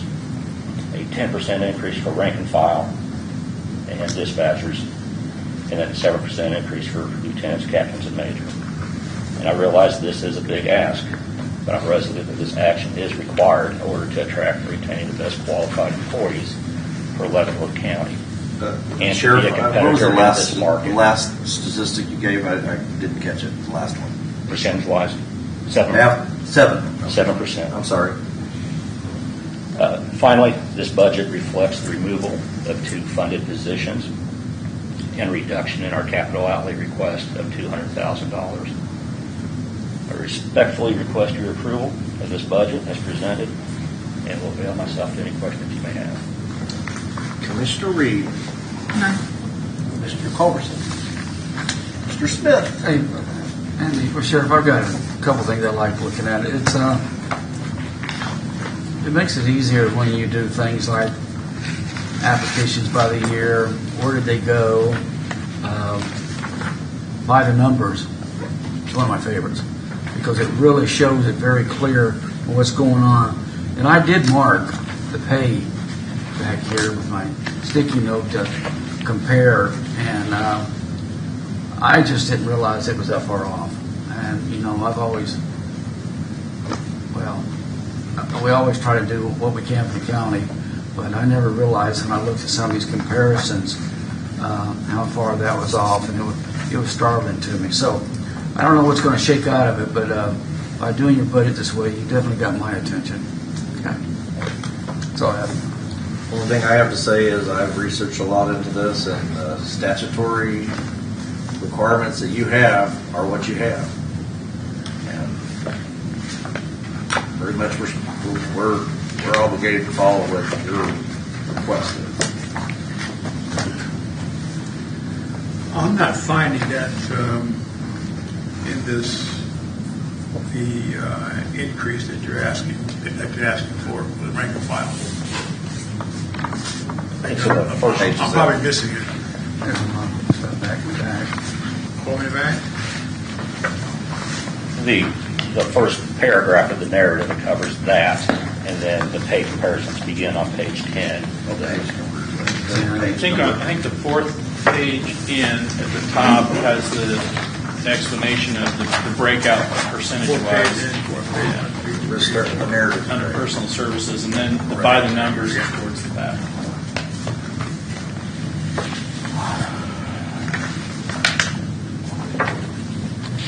Thank you. And just one last comment. the job of the, it's kind of like the federal government. The job of the federal government is military defense of the country. If you look at it's kind of a microcosm of that. The job of on the county level, you kind of are our military for the defense of the people for the county, and you just project that and realize how important that is. Well, I want you guys to know, and I'm sure that you do, that the men and women who work in the sheriff's office are highly dedicated, they're highly trained, they're highly valued. We spoke a lot about morale earlier in this meeting. One of the morale killers is when you see a job announcement come out within the county system, which is less or comparable to what a person is doing at their function at a significant difference in pay. Law enforcement wise, we are the largest law enforcement agency in Leavenworth County. We are the lowest paid by far. It's fair to say that all other agencies within the county rely on us, and each one of them are making significantly more money. And it should never be about money. And when I hire somebody, I always have a discussion with them that if you're chasing the dollar, and this isn't the place, there's other things that you receive. But at the end of the day, they have to be able to provide for themselves and their family. Right. And unfortunately, sometimes money does talk, and when it doesn't talk, then the people walk to Overland Park or that list of agencies I provided for you. Further comments? No, it's pretty clear. Thank you. Sheriff, It's pretty clear, but it's hard. It's pretty clear on the amount of money in comparison to the other departments or other municipalities and stuff like that. I didn't realize that's what the number was, so I appreciate the information. Thank you. Thank you. Emergency management. Come on down.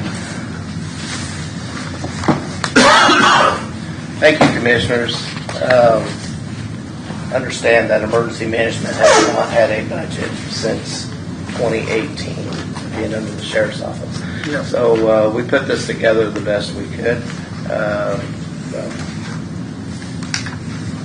Looking at forecasting in the future, a couple things to bring to mind is that the Sheriff was able to give us some of the funds, that we put aside through narratives that we gave to the Sheriff at the time.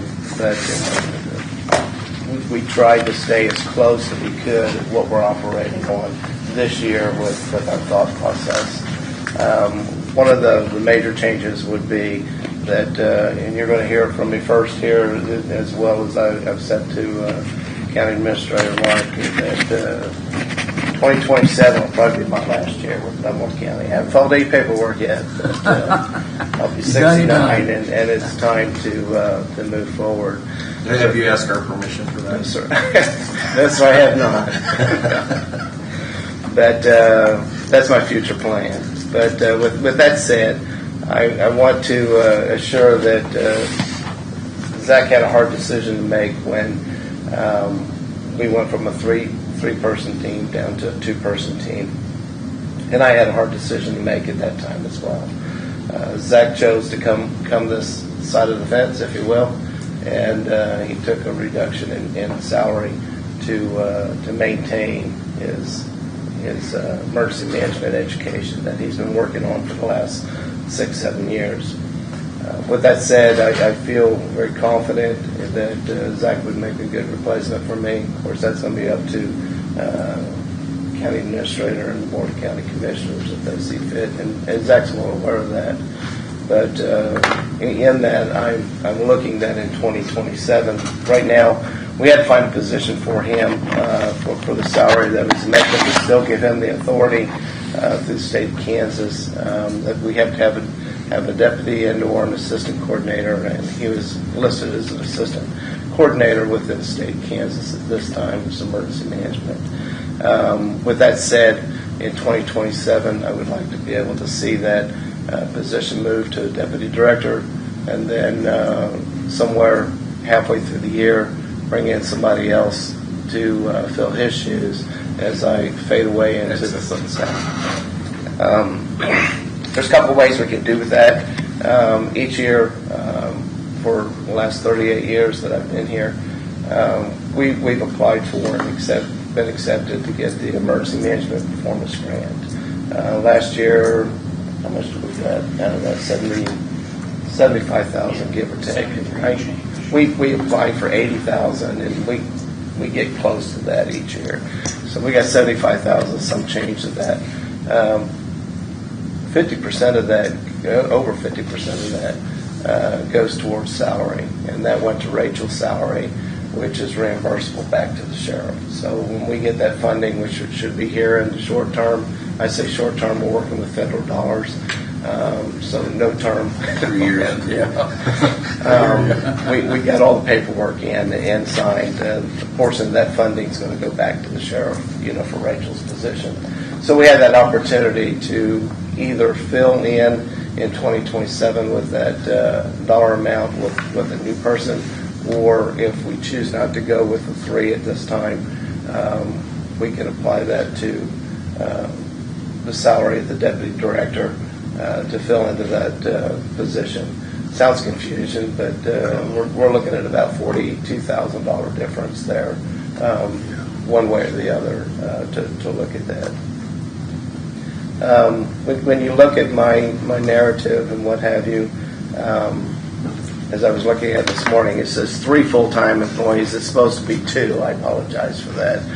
But we're working on bare bones. We don't foresee anything. The only thing that I have really put in here that might be something that's going to be a need will be the replacement of the truck that I drive, the 2022. It's got 148,000 miles on it now.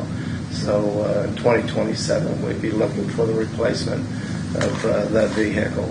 I don't have a depreciation. I have the depreciation for the Yukon that Zach drives, but we're hoping that we will utilize the funds out of Purple Wave or reselling that to make up the difference in the cost and get them back equipped through that funding process. That's always been positive on us when we've gone through there. Yeah. And I know we're through a lease program, and I talked with Mark, and he said that we probably got to go a different route because of all the equipment that we have within us, similar to an ambulance, if you will. I say an ambulance, I don't get that confused, but with all the equipment, radios and things of that nature, it becomes cumbersome when we do that. We have 47 outdoor warning sirens that we maintain. That also comes with utilities. To put up a new outdoor warning siren is about $23,000, give or take. We don't plan to purchase any new ones, but to maintain them, we're looking at a full contract on keeping them up and going of about $40,000, give or take, each year. Part of that comes out of the EMPG funding, and a part of that comes out of Leavenworth City. Leavenworth City provides us $8,500 each year, and that funding goes towards keeping their sirens maintained within the city. They have 7 sirens in the city. So that's kind of offsets that, and the county actually spends about $21,000, give or take, on the contracted price on that dollar. The big dollar amount on the bottom is the $400,000. I'm making the assumption that to continue with the 911, and 911 budget will be my next budget here, that we're going to need about $400,000 extra from general fund to pay for the 911 system, and as it sees fit, to continue to maintain. And we've been doing that for the last 4 years now. It keeps increasing every year. 300, 325, 350, 400,000 now is where we feel that we're at. And that is just to pay the bills of day in, day out for the 911 system. So I don't want to get confusing yet, but I'm just explaining where that 400,000 is on my budget. We appreciate that. Yeah. That's a lot of money for us. So that would be my emergency management. I can discuss on the 911 if you don't. I'll just take questions around here. Yes, sir. Commissioner. No. I have a couple questions. Tomorrow's the anniversary of the tornado. Nightmare. Say that. But on that note, what kind of preparations, can you kind of walk us through in the event of a tornado, kind of what the process is that we have in place right now, if such a thing would happen again? The process, there's a build-up to it, and the process would be if we were struck by a tornado, county administrator is notified right off the bat, and then I would be filling in what we call emergency support functions to individuals such as public works, EMS, fire, law enforcement, and start coordinating the activities from here to EOC. Downstairs in the basement. So you would be coordinating from down in the basement? Yes. Okay. From the EOC. Once that is determined how bad it's going to be, the storms that we've had just recently have just been nuisance storms, if you will. I mean, as far as they've been major to people, of course, but nothing has been transpiring. But then I would make the request to the Board of County Commissioners to declare a local disaster. Usually when I do a local disaster, it's for the entire county with all municipalities included in.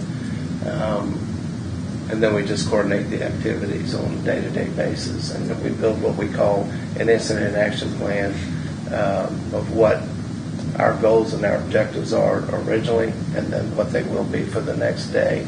And we continue doing that until it just takes care of itself. So you kind of got this plan ready. You kind of just, when something like this would happen, you kind of pull it out and fill in the template. That is correct. We're in the process, and commissioners, I'm not making excuses here, but we've been in IT nightmare since January. and I say that, and it's no fault to either one of the sheriff's office or the county side, but we literally just got our email transferred over Friday of last week. And we had to have all of our stuff backed up, and every time we would do something, we would lose it. That's all been taken care of, so we're smooth running now. So that's not going to interfere if there was a storm at all right now? Not at all. Not at all. But we're in the process of start providing training. I know county administrators asked for this. We're looking at providing training in the very near future. We've already got our programs already built and start sitting down with the department heads as groups and working through this process. We've got a class that's called G402. I offered it here last year, and it'll be a kickoff. And this next 402 class will actually be, it's presented by the state of Kansas through Kent Division of Emergency Management, but we'll be doing one class in Lansing, and that'll be kind of the kickoff to work through the processing of the elected officials, and then move into department heads and our other responders out of the county. So storm spotters, are they trained? Do you train the storm spotters? We do. All of our storm spotters are certified. We have 50 of them. We are looked at in the Kansas City Metro of having one of the best, or if not the best, storm spotting network in the KC Metro season. We've been keeping track on how many hours here lately that our storm spotters have been giving back to the community. Out of 50 volunteers, 27 is usually the average. We have them strategically located throughout the county to report back to us, to give us the information that we provide to National Weather Service that gets to the media. Is that anytime there's a tornado watch issued, or we do it for severe thunderstorm watch or tornado watch. 90% of my tornadoes, I say mine, our tornadoes have happened during severe thunderstorm watches. Okay. Further questions? All right, you want to do the 911? 911 budget. This is the scary one. It's actually, say scary. Understand that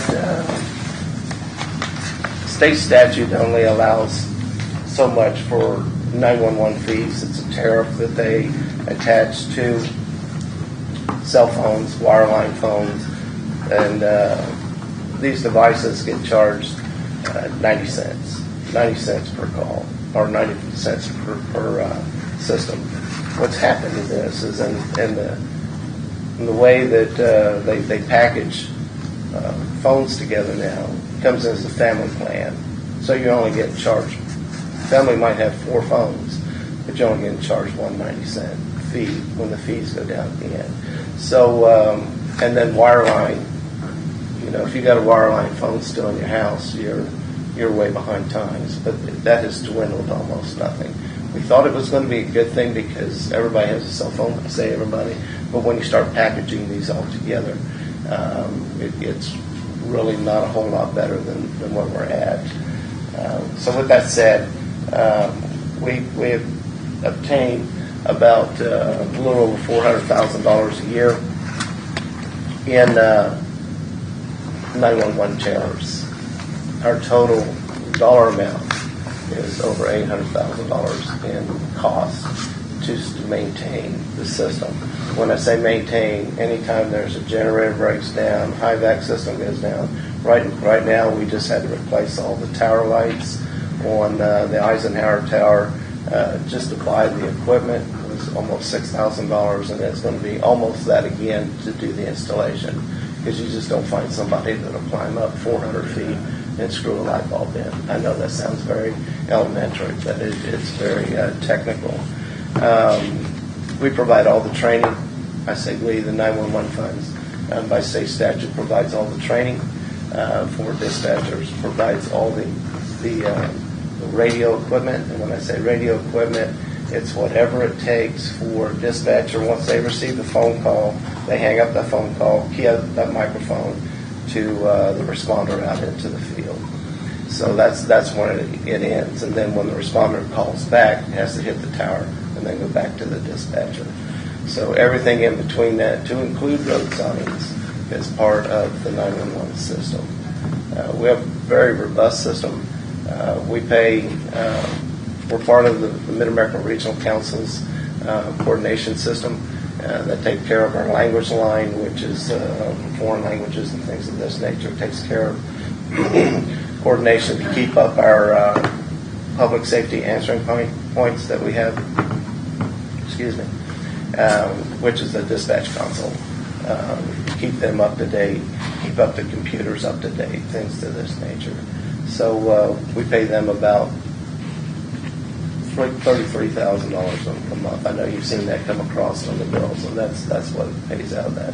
GIS, the list goes on and on of what all is encompassed into that dollar amount. We get no salary out of this. It's all done between us and the coordination out of that factor.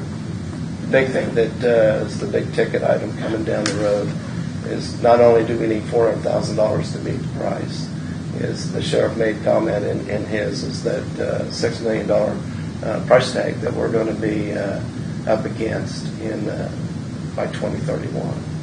And I put into my narrative, and this is just a guesstimation and just starting, that we should start looking at putting money in capital outlay. And Mark, I was very confused. Did we or did we not get the 75 cent sales tax? That didn't go through. No, the sales tax did not get approved. It's one of the rare years where they did not approve local government utilizing a sales tax for emergency services purposes. And that was one thing that we were banking on to help us as the public. And I don't think that was really a decision. It just was an inadvertent at the last minute. It just died. I think it passed the House. I think it passed the House like 3 different times in 3 different versions. The last one, I think there was 1 vote against it, but it never even got a vote at the Senate. The committee just didn't pass it out at the end of the year to get it approved. So I know you heard Senator Clem come in and comment about how disappointing that process was, and they hoped that next year we'd be able to get that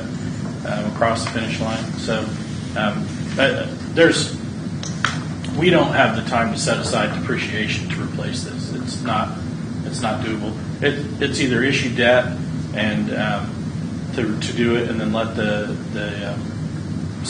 property taxes pay the debt over the however length, probably a 5-year note or something like that, or get the sales tax, and then with the sales tax we can fund it on sales tax. And, I think would be a good. If we did issue the debt, say to move ahead on it, and then the legislature later came in and adopted the sales tax and went to the voters and they approved, would we be able to reimburse ourselves?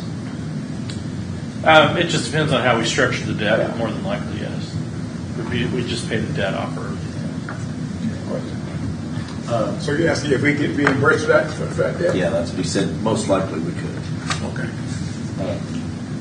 Commissioners? I don't. Well, thank you, sir. Appreciate all you do. Thanks, guys. Thank you. Happy trails? It was simple and painless, right? Loved it. And I still love it. Run for it. Well, I know this is going to break your heart, but that was the last one. Oh, it breaks my heart. Mark, was there anything you need to tell us about this? Yeah, one more week. Next week we'll have the final budget presentations, and then not the final time you'll talk about the budget, but just the department heads will come in. The last departments will have a chance to review their budgets, so you'll have seen everything so far. Okay. Then next week I'll be asking you for some direction on how we go forward. Okay. We're still waiting. I think we just got word that the state budget form is now available.